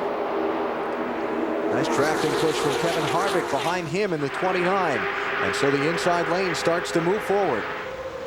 A lot different than the first race when Biffle and Junior ran side by side for about 4 laps. Already Sadler has the lead, and Ricky Rudd has moved back to about 4th or 5th and a half lap. Oh, here he comes. Banging fast. Look at that second lane come forward. Ricky Rudd up to the outside of Sadler for the lead. 3 deep farther back, Jeremy Mayfield, who dropped to the end of the field. Trying to come forward. He had changed an engine during the weekend, as had the Ken Schrader team. Well, I'm impressed with Ricky Rudd. I thought was completely out of it. Here he comes by himself with really no drafting help. Joe Nemechek behind him. Now finally Nemechek gets up there.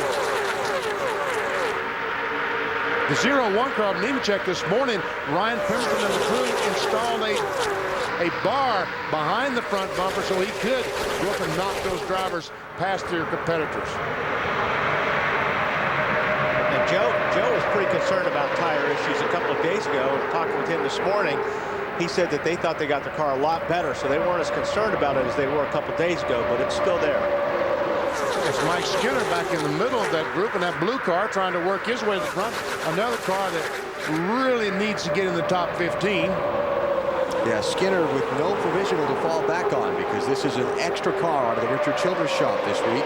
And his time trial speed was only 36th fastest. So watching that car in the draft at Track, so he looked like he had a pretty good car in the draft. So Mike gets around this place really good. He knows how to draft really well, so he should be okay. He was 13th that time by, solidly in the Daytona 500. Ricky Rudd poking out in front for the race lead as the inside line falls back a little bit. Rudd to the point, and that's Ryan Newman down low. Won by Brian Vickers. Is he flirting with it? He was flirting with that yellow line.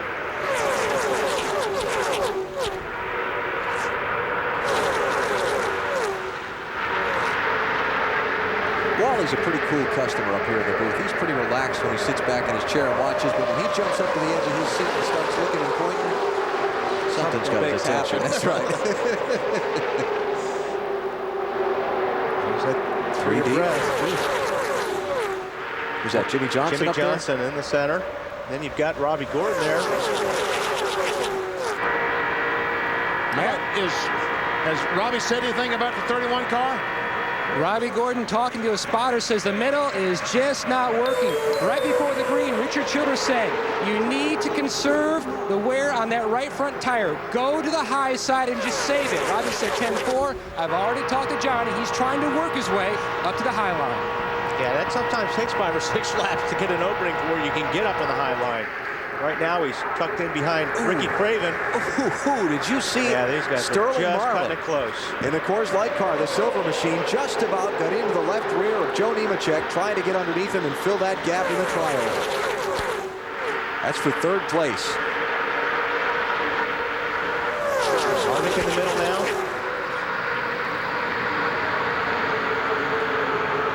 Marte, what are they saying about the 48 of Jimmy Johnson?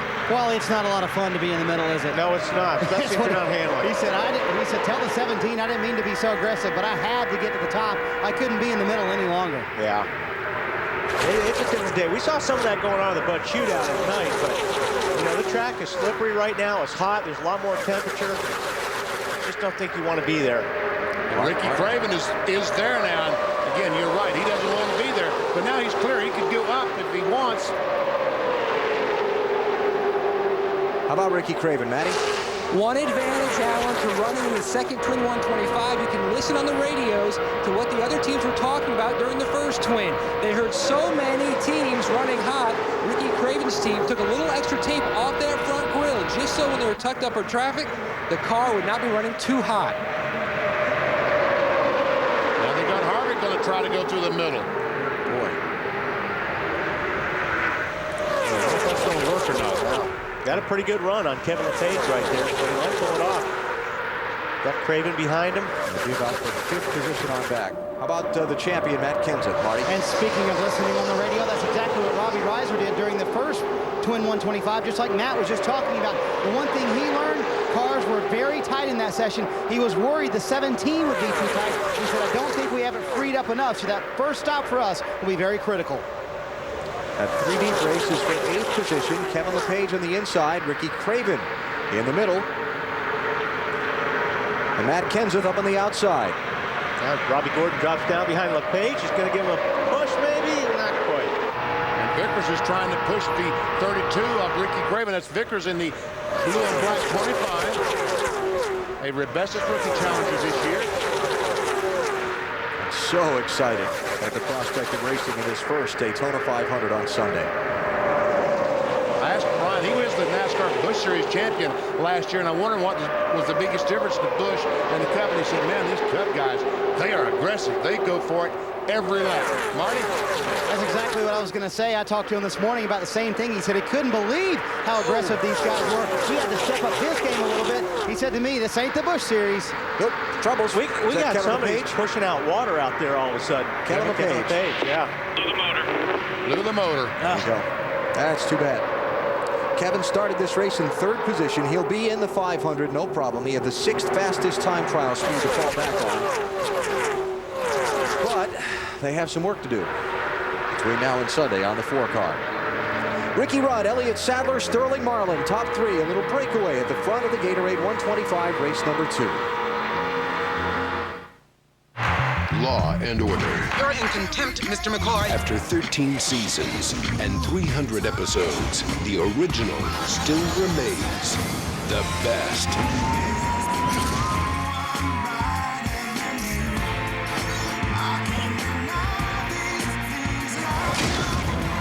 Law and Order. See it every weeknight, starting at 7, only on TNT.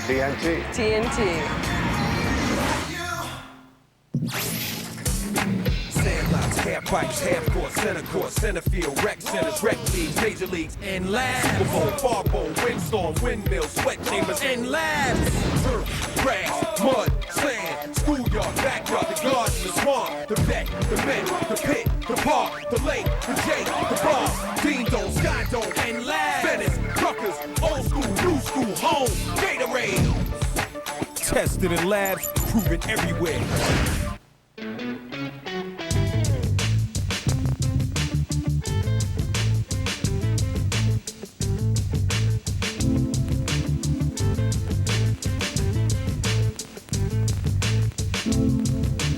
With the dollar menu, I get a lot for a little. And nobody's got a problem with that.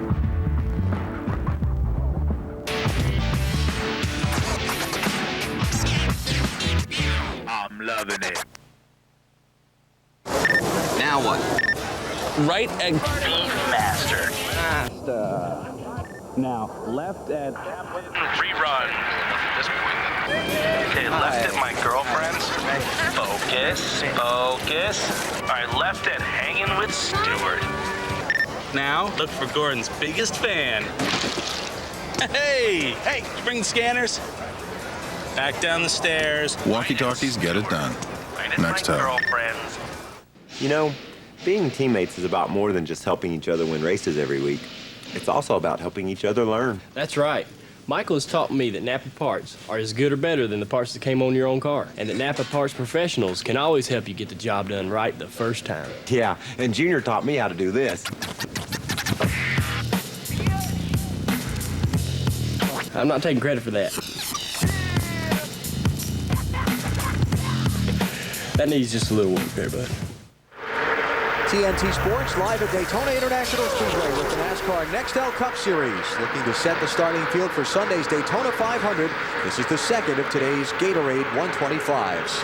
5-car breakaway at the head of the field. The pack separated a little bit by Kevin LePage when he had troubles in the pack a minute ago. Watch the 4-car. That's him. You see him going up the hill, almost getting in the side of the 25 as he slows, coming off turn 2. That's what you're talking about. The accordion effect got the 31 of Robbie Gordon, the 12 of Ryan Newman. They had to back off and let all these cars go by. Yeah, 31 car had nowhere to go. He had to just wait until all the traffic up ahead of him or beside him went by, so he lost a lot of positions. He had to drop off the throttle, lost a lot of momentum, and Robbie's back in 17th right now. It's going to be so unnerving. There's all the bits and pieces out of the 4-car bouncing off the 31's windshield at 190 miles an hour. Metals flying at you is not good. Ricky Rudd out in front, took the lead away at lap 3 from pole sitter Elliott Sadler. You see Elliott running second now as that 5-car breakaway tries to get distance on the pack. Bill? Been very quiet for Ricky Rudd. They just told him to focus, run your line. But a few laps ago, he did say it's starting to shove up a little bit, shoving up a little bit, meaning the car is starting to tighten up just a little bit for Ricky Rudd. Been a great week for him so far, and a great race here, Dave. We've talked about how the guys are putting bumpers on these cars that might be used at a short track. How about brake and tire blowers? The 38 car has one pointed at the right front today, which is unusual for a super speedway. They had issues with their right front last week in the Budweiser shootout. They hope they fixed it for today. His car just a little bit tight from the center off, according to Elliott radioing in. You know, these guys are really probably using their hand signals right now, just saying stay in line, because this pack is broken away. And they're starting to make a little... You see, that's the gap we're showing you there between the leader, Ricky Rudd, and the first car in the next pack, Jimmy Johnson. And those guys in the second pack, Wally, are trying to do the same thing. Right. They're trying to, you know, they're trying to stay in line and trying to make some ground. The only problem with that front pack is it looks like Harvick is going up the racetrack like he can't run the bottom. And if he keeps doing that, they may catch him. Kevin Harvick looks like he's overheating. He keeps moving inside, outside. It looks to me like he's trying to get some clean air. Dave, what's he saying? He's overheating, BP. Oh, thank you. Exactly. He said his car's a little bit hot right now and that his car's a little bit tight. We talked about that in the first 125. You run up on top, you help correct that situation a little bit. Dr. Parsons with the correct diagnosis. Well, sometimes he'd run low through the corner, sometimes high through the corner. So I just felt like that. And these guys back in the pack, overheating is going to be a problem. So things kind of settled in line for the moment. We're still a good 10 laps away from the pit stops. We'll come back if anything happens, but for now, we're watching NASCAR on TNT.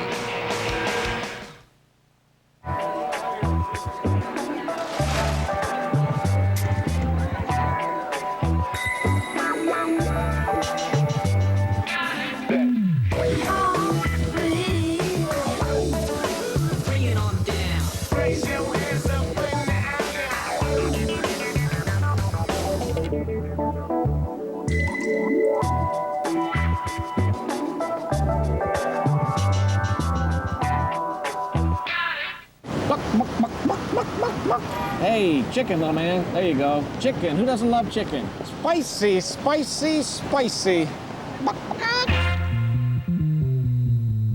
Jackson Hewitt. Get every deduction you deserve. Greg Biffle here. This tax season, race over to Jackson Hewitt Tax Service for a super fast refund. Go to jacksonhewitt.com/superfast for a $15 coupon on tax preparation plus a free die-cast car. You get more in return at Jackson Hewitt Tax Service. Saturday, the NBA's most explosive athletes go head-to-head on LA's biggest stage in a test of skill in the 989 Sports Skills Challenge. Accuracy in the Foot Locker three-point shootout. Flight in the Sprite Rising Stars Slam Dunk Contest. And a little showtime in the Radio Shack Shooting Stars competition. NBA All-Stars Saturday night, presented by America Online. Live from Los Angeles, all on TNT. Meat! Pepperoni! Green pepperoni! Guys, stop fighting! I've got the new Pizza Hut 4 for all. 1, 2, 3, 4 pizzas in one. You can all get what you want. And I've got green peppers just for you, Kermie. Jessica. Kermie.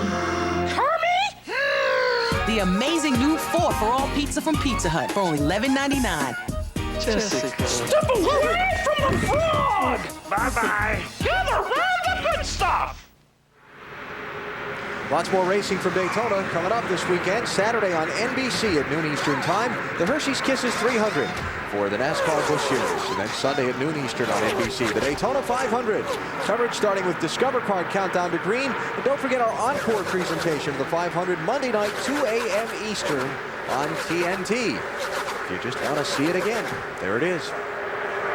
And there have been a lot of 500s. Very much worth just wanting to see again. 18 laps of 50 complete in the second of the Gatorade 125's. Only one car out of the race. Its driver is with Marty. Very, very short day for Kevin LePage, and an engine failure, I guess, better today than on Sunday, right, Kevin? Well, that's true, Marty. You know, my hat's off to all the guys back at the engine shop. I mean, they worked real hard during the wintertime to get this YokeTV.com Monte Carlo up front. We did. We qualified 6th the other day, and unfortunately, we had to run the 125's to determine where we're going to start on Sunday. But for some reason, just something let go, and it was scary down in there because we were all in the touch, real tough pack, close together, a lot of bump drafting going on, and now I know why guys were reinforcing their front bumper. My front bumper's beat all the heck, and it wasn't for me. The guys pushing me into the guys in front of me, but the guys got another good motor here, and this wasn't going to be our 500 motor anyway. We had one we were going to put in, but we're just putting it in about, 41 laps too soon, I guess. There you go. He does have the 6th fastest qualifying as the time is talked about safely in the 500. Well, he talked about not using that engine in the 500. They had to use one engine from qualifying through the 125s. Now, tomorrow they will install a fresh engine, and that engine has to stay in the car through the Daytona 500. If you change, then you have to start at the rear of the field. You can try NASCAR.com's Track Pass absolutely free. BP's favorite word. Terrific Speed Weeks. Log on to NASCAR.com. You can get live race coverage, including in-car audio, telemetry data, and video highlights from all of the events taking place here at Daytona. That second pack, Timmy Johnson anyway, is slowly but surely catching those guys in front of him. He's gained about 0.2 of a second on that pack, and the closer he gets, the faster he'll gain on them. At 0.2 on that last lap. Yeah. So really needs for Rusty and Matt Kenseth to get a little bit closer behind him. I'll tell you what, these guys watched that first race, and they're all just sitting there very, very concerned about their tires. As Kenseth tries to go by Rusty Wallace and take over that position, that would be a battle for the 7th spot. Because we're right at that mark, BP, where Scott Riggs had his trouble. Chad Knaus quoted in the local Daytona Beach papers here earlier this morning with some very, very strong comments about the tire situation, saying in so many words NASCAR was trying to hurt someone with this softer tire combination. We asked Chad to elaborate on that a little further this morning in the garage area. Here's what he had to say.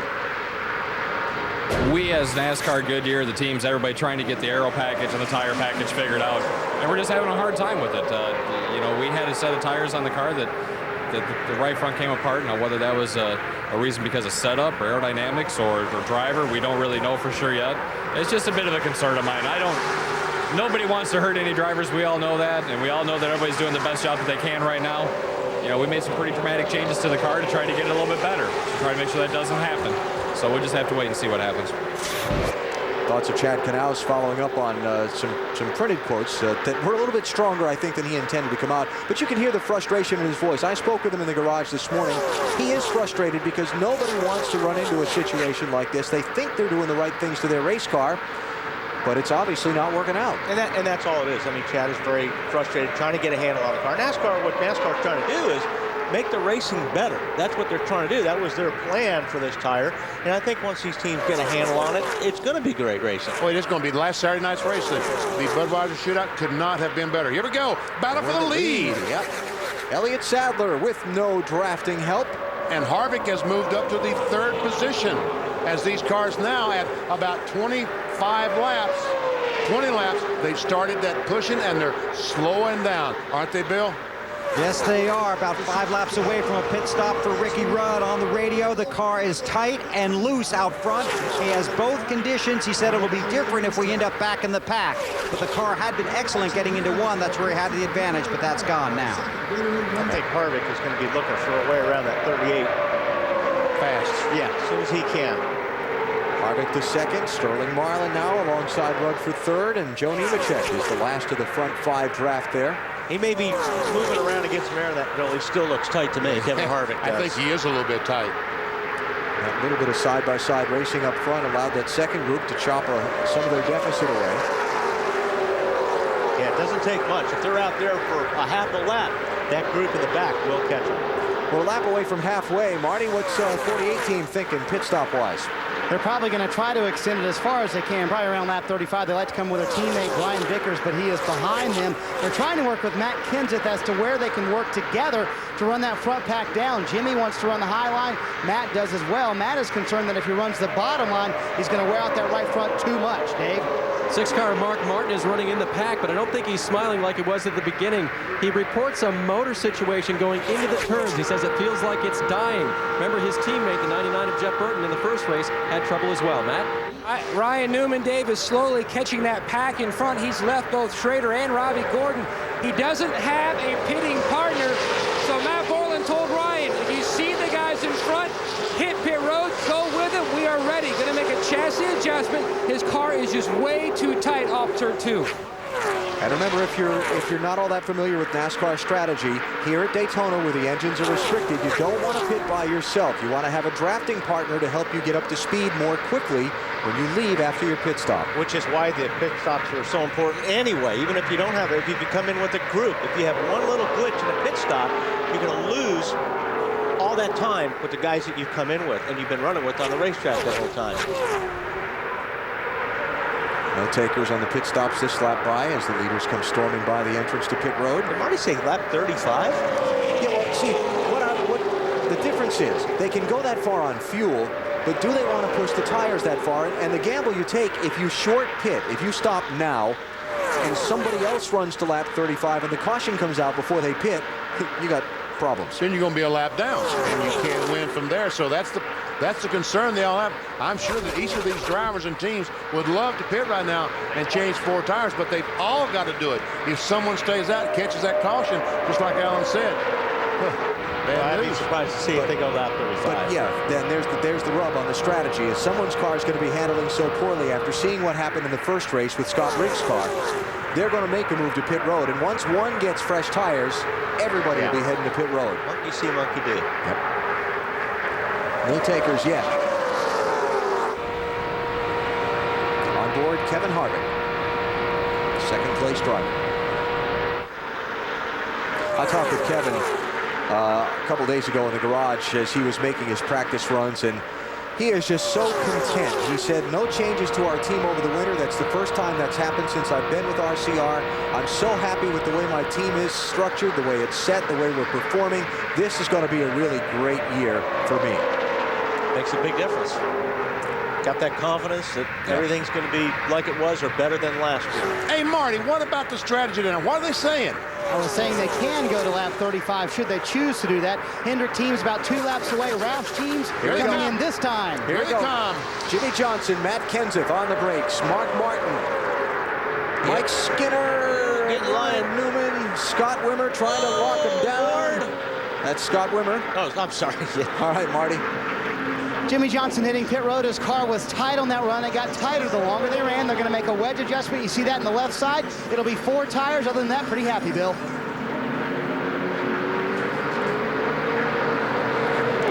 Checking out some more pit stops. Dave, go ahead. No changes for Mark Martin, and they didn't lift the hood, which is a good sign. 4 tires for Mark. The 12 is in. Ryan Newman, chassis adjustment. The car was tight. Mike Skinner, a little over the line. He had to back up. Lugs going on. The left side of Ryan Newman, service complete. Work still going on Skinner Chevrolet. Boy, that's going to cost Mike there because they all left without him. Yep. And he's going to lose that draft. Now some of the other front runners coming in. Rusty Wallace, Ricky Rudd, Jeremy Mayfield. And some of the cars toward the back of the running order. Ken Schrader, Kyle Petty, Brian Vickers, Johnny Benson, all coming into pit. So the leader, Elliott Sadler, has stayed out. Dave? Well, Jeremy Mayfield's going to be the guy that tries the 2-tire stop. They're going to take 2 right side tires and send him on his way. Bill? Rusty Wallace on pit road, chassis adjustment, 4-tire stop, a battle for him to get to the front here, not running as well as they had hoped. All by himself here on pit road, long stop, Marty. Boy, Bill, Brian Vickers came through, just absolutely overshot his pits. They had to push him back, losing valuable time here on pit road. More importantly, losing drafting partners. He had a great handling car. Then when he came back and he was too close to the wall, now he stalls the car trying to leave pit road. Ken Schrader overshot his pit too. Jeremy Mayfield with just right side tires. We'll check that. Now the leaders are in. Dave. The 38 of Elliott Sadler, they agreed with the 29, and coming out in this lap of Kevin Harvick, they're going to change 4 tires, make a slight air pressure adjustment to try to help Elliott's tight race car. Bill? Slight air pressure adjustment for Ricky Rudd. Car getting a little tight, trying to find the handle. 4 tires and fuel, he'll be heading back out. Matt? Robbie Gordon nursed his Chevrolet into his pit stall. He told his team that he flat spotted the right front on entry to pit road. It is indeed flat. They made a chassis adjustment. We told you earlier, the car was just too tight for Robbie. He couldn't keep it on the bottom. Hopefully this will help. The problem is that all the cars are gone. Robbie Gordon is going to be on the racetrack by himself. Well, no, he's got the 32 in front of him of Ricky Craven, but that's the thing we talked about, boy. Man, you cannot make a little mistake on pit road. Go ahead, Dave. The 29 car of Kevin Harvick pitted. Did he lose his drafting partner, the 38 guys, or not? No, he's right with him. Very good. They had a great pit stop. No chassis changes to the car. They did take a little tape off the front end to try to help that overheating situation. I actually thought he might get out ahead of Elliott Sadler because Sadler had to brake hard before turning into his pit box from somebody else leaving their pit stall when he was coming in. Almost got tangled up with another car, but Sadler's crew able to get him out in front of Kevin Harvick. Well, the guys that had trouble, we got Skinner, Schrader, and Vickers are all running together. Yeah. But here's the big story. Head of the field is Jeremy Mayfield. Remember, they just got right side tires Saturday night in the Budweiser shootout? And he was the only one who did that tonight. Instead of being out there with 6 other guys, he's all by himself, and here comes the charge. Yep, and when they get to him, they'll probably charge on by. The field of 4 tired cars headed by Elliott Sadler. And that pit stop by Skinner has him back in the 17th position. And he's running with Kyle, but he's lost the pack. It's just those 2 cars, so they got a lot of ground to make up. I want to get Marty to check also. I think Johnny Benson might have gotten just right side tires. I want to get him to confirm that. But here they come up on Mayfield's bumper. Mayfield. Goodbye. Yep. Baby, 29's coming with you. Hard to stop that momentum when that pack comes up on you like that. You're out there by yourself. Yeah, I mean, a lot of factors there. He's only got the right side tires, plus he had no drafting help, Dave. On top of the pit box now, Kenny Francis on the end and Sammy Johns right in the middle there, watching to see what happens with this 2-tire stop. It's a gamble. He got lots of track position, but now they want to see how long he can last up in the lead pack. Matt? Now, when we talk about flat spotted tires, you can see this is the right front tire of Robbie Gordon. When he locked it up, it's much like we take an eraser on a desk and just grind away. That's exactly what happened to the rubber on this Goodyear tire. Robbie was supposed to pit the lap before. He made the call from the cockpit to stay out one more lap, and it cost him dearly on the racetrack, guys. Robbie Gordon back in 15th place right now, though he is in the last transfer spot. Elliott Sadler leads the second of today's Gatorade 125's.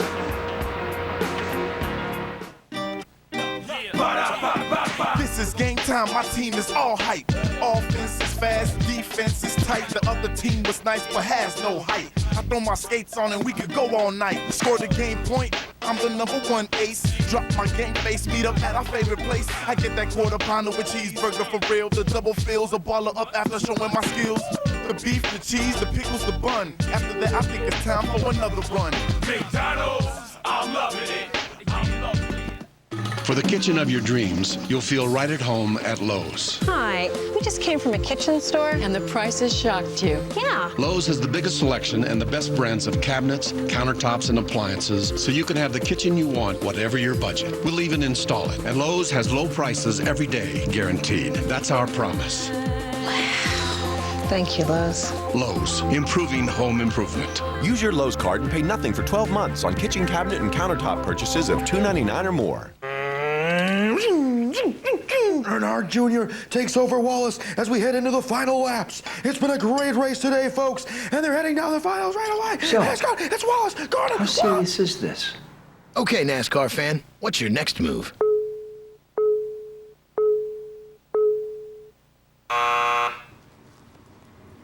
Great piece. Ooh, should have turned Daddy on to Track Pass and exclusive racing content on AOL and NASCAR.com. I always dreamed of being a Budweiser Clydesdale. Only problem is, I was born a donkey. All my life, I trained and trained. I even tried hair extensions. But at my big interview, they said, "What makes you think you can be a Clydesdale, son?" And what was my answer?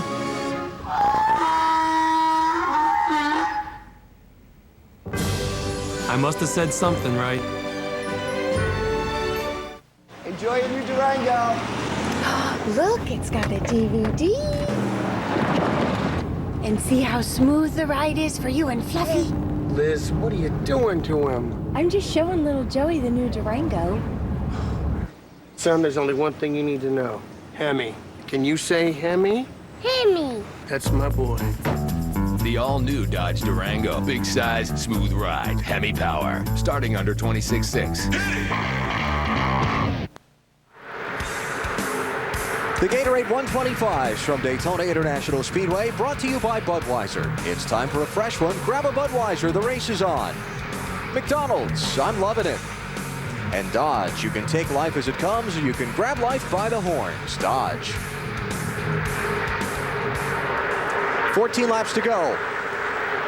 Lead back has 8 cars in it. Elliott Sadler, the leader in 38th, 8th place. Ricky Rudd. And all these guys trying to figure out what can we do to win this thing. Yep. Yes, sir. It looks like everybody is just a lot more single file in this race for sure, and the pack is broken up quite a bit more. Of course, we haven't had any yellows, but You know, it's funny, we've been talking about some of the issues with the Roush and Yates engines. Dale Jarrett, Matt Kenseth, and some of the guys reporting. Obviously, Elliott Sadler's having no troubles. He's up there leading the race. And this is unfortunately one spot out of the transfer position. Kyle Petty and Mike Skinner. And you see how far they are behind the transfer spot, Robbie Gordon. 8 seconds. 8 seconds. We only have a dozen laps to go. There's no way in the world he can make that time up without a caution flag. Right. And for Mike Skinner, coming into the race in an extra Richard Childress car, he has no provisional to fall back on. He was 36th fastest on his time trial speed. It's going to be tight. And he was running good. It's just whatever happened in the pits there cost him. And so things are kind of settled down up front. So we're going to take a break from here in Daytona, come back and get you set up for the finish of the second of the Gatorade 125's. Elliott Sadler is out in front. You're watching NASCAR on TNT. 100% pure official products, and thousands of them. Get exclusive products and content through AOL and the Superstore at NASCAR.com. I know a little something about making good moves.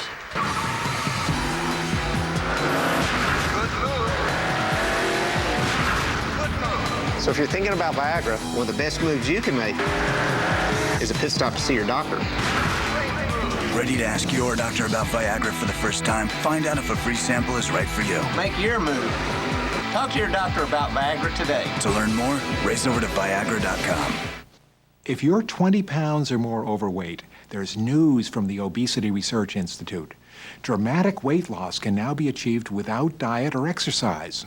I lost 25 pounds in 6 weeks. When I lost 7 inches through my waist, I couldn't believe it. I was 247 8 weeks ago, and I'm 30 pounds lighter today. The first week, I lost like about 10, and then every month, like 20 pounds.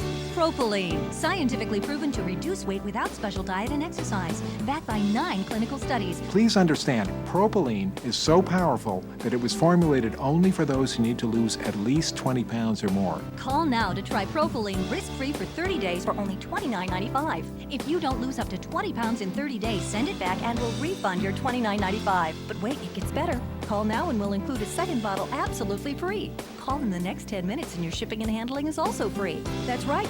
Call now and your second bottle and shipping is free. Call 1-800-848-9339.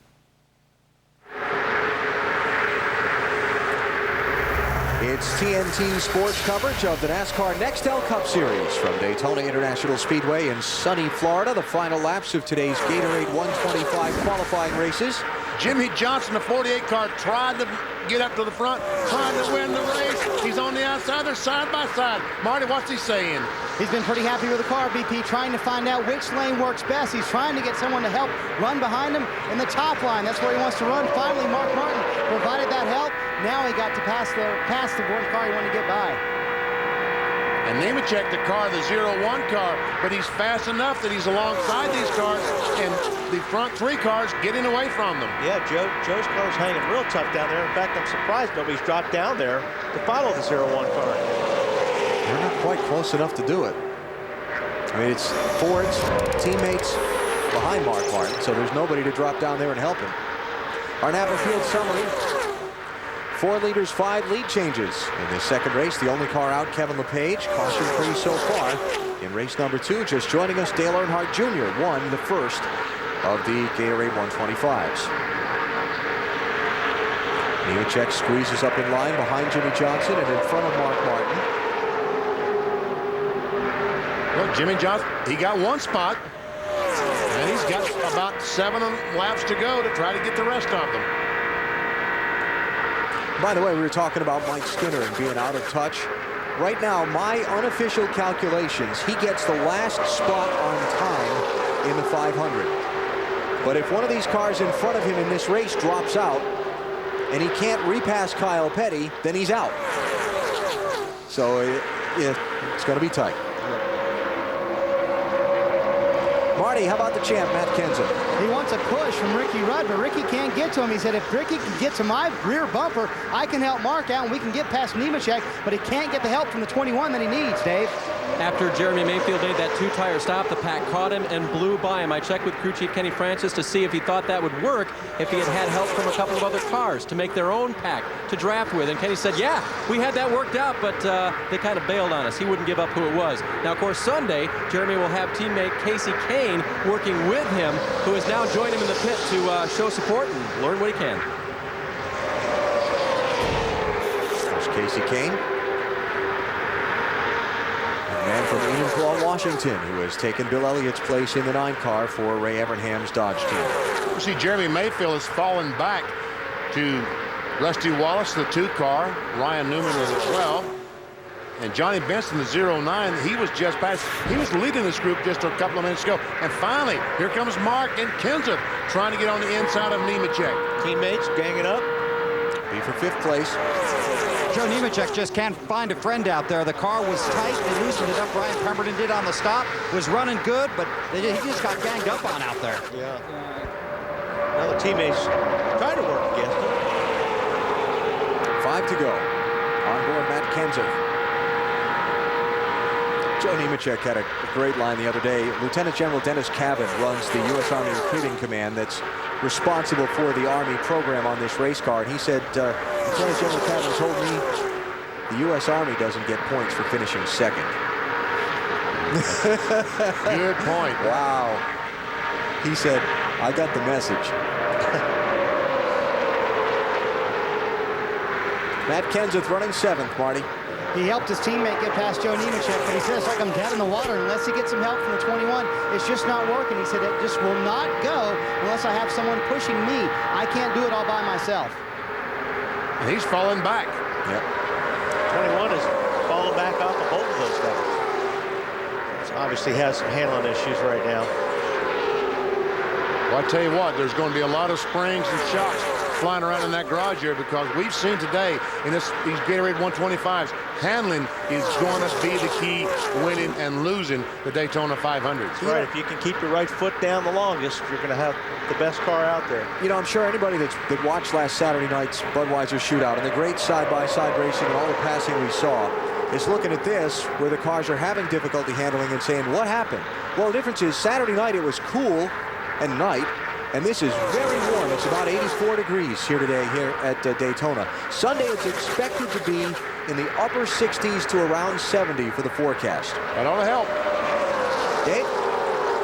And this is a good day for some people helping out on that 38 car. Did you guys realize that the sponsor on the 38 M&Ms has never won a race of any kind? And they've only been a sponsor in NASCAR's Winston Cup and now Nextel Cup division. So this will be the first win of any kind for them. Bill? Well, Sterling Marlin having an okay day out there. Not great, not all that bad. But the 29 car, Kevin Harvick, asked the 40 when it gets tight, if it's high or low. And Sterling said when it's low. And we're trying to run together. Wasn't working out. Still trying to work out a little bit here. And see what happens down the stretch.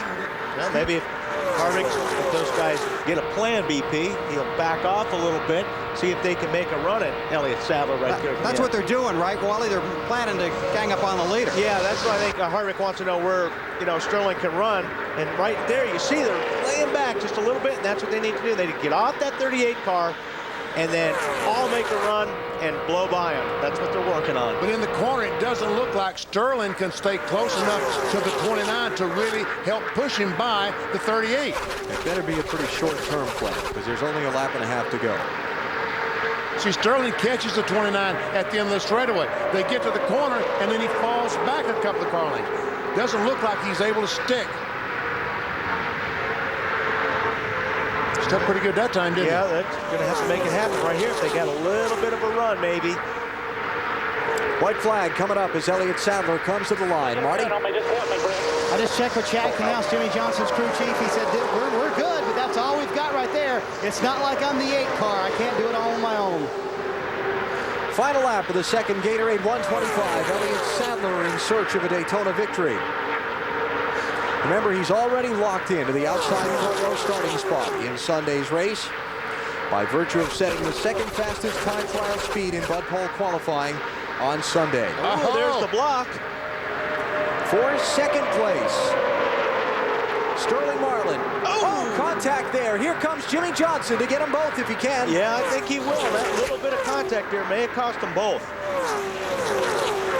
Because you know that both those guys had to back off the throttle when they made contact in 3. Well, Sterling's got a good run on the outside. Johnson with the shorter turn. Sadler wins. Marlin gets second. Elliott Sadler with a win in the second of the Gatorade 125's. And Kevin Harvick shuffled back to 5th in that last half lap of this race. And Robbie Gordon, who was so optimistic about his car, will finish in 15th position. Well, M&M's has got to win now. Got him a win now. What a speed week for Elliott Sadler so far. And for Robert Yates Racing, for that matter. A team that had its struggles in 2003. They won the Budweiser Shootout last Saturday night. Elliott Sadler has won his Gatorade 125 today. Remember, he finished second in the Daytona 500 of 2002. And he's obviously got a very strong car for Sunday's running of the Great American Race. Results from the race, and look at who's in the 500 and who's not when we come back to Daytona. What do you do when he wants meat lovers, she wants a Supreme, and you want your favorite? Well, Pizza Hut's got the answer. The incredible new 4-for-All. 4 individual pizzas filling 1 box from corner to corner for just $11.99. All on a not too thick, not too thin crust. The one and only 4-for-All. Just $11.99 only at Pizza Hut. The only way to make everyone happy is to gather around the good stuff. When is a diet pill worth $153 a bottle? When you're more than 20 pounds overweight and every diet plan has failed. Now there's Leptoprin. Specifically developed for the significantly overweight, backed by 2 United States patents, 2 published clinical trials, and an ironclad 100% money-back guarantee. Leptoprin is simply the most powerful, clinically proven weight control compound available, period. If you're one of those people who constantly worry about 5 or 6 vanity pounds, Leptoprin is not for you. Leptoprin is much too expensive and much too powerful for the casual dieter. But if you're one of the millions of Americans who are 20, 30, 50 pounds or more overweight, you need Leptoprin. So when is a diet pill worth $153 a bottle? When it works, really works. Call toll-free 1-800-546-1170 to order your risk-free supply of Leptoprin. That's 1-800-546-1170. I mean, my haircut is nice, the dye job, it worked? Good. It's good, huh? Uh-huh. You charge the batteries, right? Yes. And I look good? Yes. Hey, Dale. We're here for the interview. Oh, right. Well, where do y'all want to do it? You know, wherever you're most comfortable.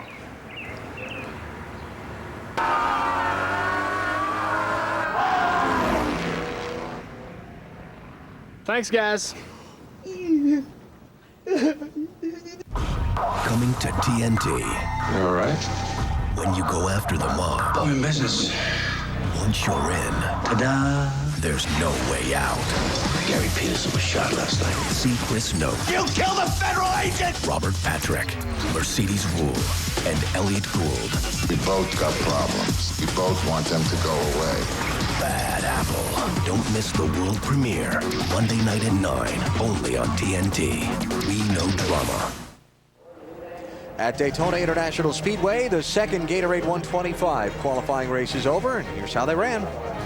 Elliott Sadler with the victory. And Ryan Newman will come in 10th spot. He and his teammate Rusty Wallace, 9th and 10th. And remember, these cars will start from Sterling Marlin on down, 4th, 6th, 8th, 10th, and so on in the 500. Back through the 15th place finisher, Robbie Gordon, got the last transfer spot, so he'll start 30th in the Daytona 500. Everyone else from there on down to fall back on their time trial speed or last year point standings to get one of the final positions in the 500 field. So Kevin LePage, no doubt, will start in the 31st position. So Elliott Sadler with a win for Robert Yates Racing, and he is down in Gatorade Victory Lane, where he's getting set to climb out of his Ford and celebrate a Daytona victory. Bill? And as you guys mentioned, it's the first victory of any kind for his sponsor, M&M's. And what has been a huge week for Robert Yates Racing continues. Welcome to Gatorade Victory Lane. Congratulations. This is great, Bill Wobble. Biggest win of my professional career. Really? I feel this is big. To sit on the outside pole, Daytona's the best of what everybody brings. I just got to thank M&M's, Robert Yates Racing giving me a chance. Ray Bustis, Coca-Cola, UPS, Loctite, everybody stood behind this team. I am so proud of these pit guys. If I hadn't come out first, we wouldn't have won the race. I talked to Todd Parrott before the race. I didn't think you guys would go out there and run hard. He said, "You're crazy. We're going to Victory Lane." That's what they told me. Look, we're here to win this race today. Robert Yates deserves it. All of our sponsors deserve it. And we were not going to go in there and ride around. I got the okay from Robin Dud to go there, do what it takes to win the race. I'm so proud of these guys. This is so emotional for me right now. It's great. Your teammate was here after the shootout. You're here in the 125s. What's going to happen Sunday? I don't know, maybe we'll flip for it, but I'm just glad to see both of our teams back to where we need to have it. They've worked so hard in the shop this winter, and thank you so much, Miss Yates. And it's just great to see our teams working this good together and this successful. We told everybody we're coming back. We got a lot of Robert Yates fans to make up to. And your biggest win ever, huh? I think so. I'm still shaking. Look, I can't even hold my Coca-Cola straight. Look, can't even hold it straight. Well, you're in Victory Lane at Daytona. Enjoy it, pal. Thank you so much, Bill. Elliott Sadler in Victory Lane and obviously enjoying the moment, Matt. Bill, the guy who dropped was Kevin Harvick. You had to make your move. Yeah, I mean, I wasn't going to sit back there and run second. Hell, we were just racing for a trophy anyway, and if we couldn't win, I mean, it was either go or go home, and we tried and just got going so fast right there coming up on Elliott. It got tied up off the corner. But a good day for the Jim Goodwrench car. Never had to let out of the gas, just couldn't find anybody close enough to help us along. So it was, I was trying to back up to him to get him to kind of push me, but I didn't. I passed 3 or 4 of them by myself. I just couldn't get by Elliott, but we weren't going to settle for second. We had to try to win, and we'll start 10th or wherever we start. Drops from 2nd to 5th, but still smiling. Sterling Marlin did finish 2nd. Now, Sterling, how long did you know when you were going to make that move, or did you just all of a sudden decide that it would work? Well, I had 2 or 3 good runs on Kevin down the back straightaway and down the front here, and just kind of waited, and you had all them Chevrolets laying there, and if I went 2 or 3 to go, I'd be finishing 6th or 7th, but it looked like Kevin laid up back and tried to get a good run on Elliott off 2, and he pushed and had to get out of the gas, and they give us a real good run at him going down the back straightaway. So, proud of the Coors Light team, doing a good job, and motor ran great. We've got to get it freed up just a little bit, and we'll be ready. All right, positive from Sterling Marlin. Matt? Robbie Gordon sitting on the wall. Where do you even want to begin to talk about your day, Robbie? Had a pretty decent car. I don't know, I think the 4 blew up or something happened, and they were coming around the outside, and I just couldn't get up, and by that time I had lost the draft a little bit, and that put us in the position we were in, but I don't think we were good enough to win the thing anyways. Started the race too tight. These tires, I hate to say this, but they're junk, and they're junk because this is what NASCAR wanted, not because Goodyear built a bad tire. I just don't know. I just don't know if we have enough grip to run, 3 wide and do the things we know to do. But gonna have to be important to get your car set up. It's gonna be a handling race. It's not gonna be a horsepower race or aerodynamic race like it's been in the past. Did you flat spot it entering pit road, or was it going down when you entered pit road? As soon as I touched the brakes, it popped. So I'm pretty confident that it was too tight the whole time, and it was worn out, and as soon as I touched the brakes, it popped. Thanks, Robbie. Marty? Well, Matt, the dream does not come true for Kirk Shelmerdine. You tried so hard this weekend. Did you think at any point in this Twin 125 that you might have been in the race? About the first lap, all the leaders were still kind of sorting things out, and we actually stayed up in the hole there pretty good. And About a lap later, I knew we were in trouble because they all lined up and somebody said go, and there they went. Left me in the dust. But we had a great car. Everybody really worked their butts off. It's a shame we couldn't pull it out for them. No full-time employees, no wind tunnel time, and no testing, but he tried nonetheless. Dave? With Jimmy Johnson, who finished third in this race, what did you discover about your car? It's all about handling.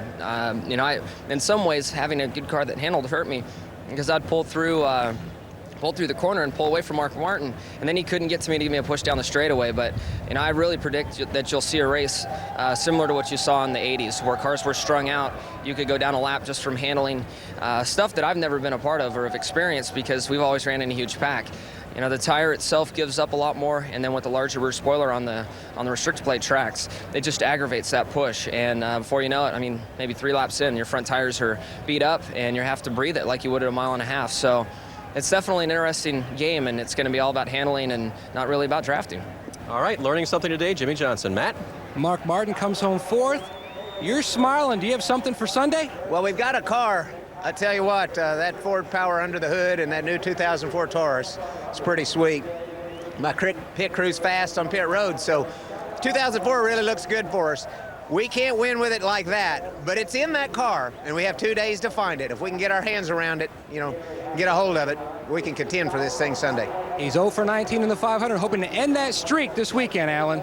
For Mark Martin, that's a pretty optimistic statement. I tell you what, I was impressed by that statement, and it looks like that he's exactly right. There's about 40 of them. If they can get their arms around it and get it handling, they got a shot. Here's our Cialis key moment from the second of today's qualifying races. It was that last half-lap shuffle down the backstretch into turn 3. Boy, that car of Harvick looked like he got loose getting in.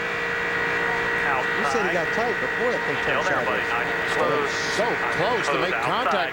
Right rear tire on Sterling's car, hit the left front on the 29. Man. And rearrange the final rundown in that second race. We'll take a break here, but when we come back, we'll show you the starting lineup for the 46th Daytona 500. 2004 NBA All-Star Game. The NBA's biggest stars on LA's biggest stage. Which star will shine the brightest? Let the truth be told. Sunday night. Live from LA. Only on TNT. They're true American heroes, hurtling around a world-famous track at almost 200 miles per hour in search of the ultimate victory lane. The Great American Race, the Daytona 500, Sunday, noon Eastern, NBC. The human machine only performs at its peak when it replaces what it loses.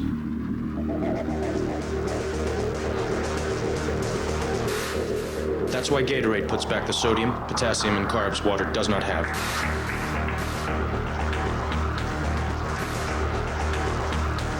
These essential elements are the reason Gatorade has been proven to rehydrate, replenish, and refuel athletes better than water. I'm Jesse James. A car's not just a way to get from point A to point B, it is the point. That's where the pros at AutoZone can help. They've got the stuff you need to make your car as cool as you want. Get in the zone. AutoZone. Earnhardt Jr. takes over Wallace as we head into the final. Racing will never be the same with exclusive content on AOL and Track Pass on NASCAR.com. How you doing on gas? Doing fine. How's she holding? Really loose in the turns. Got a little rough back there. Think it's tire pressure? Nah, I need help. We gotta bring her in. Okay, I've got you covered. Take the 34 exit off the highway. You'll see Rick's Automotive on your right. They'll fix you up. Will do. Thanks. Now, crew chiefs and everyday drivers can get instant access to a nearby technician. Just click on NASCAR.com, go to the auto section, and enter your zip code for a shop near you. And visit the following member locations. Using HDTV in a box from Dish Network. Get an HDTV receiver and an HDTV monitor. Jam-packed with the best high-definition programming in America. Just $999 including installation. I'm living life in high definition. It will change the way you watch TV. It will change the way you buy TV. Everything you need to live life in high definition. Call 1-800-WOW-HDTV to take advantage of this special offer from Dish Network.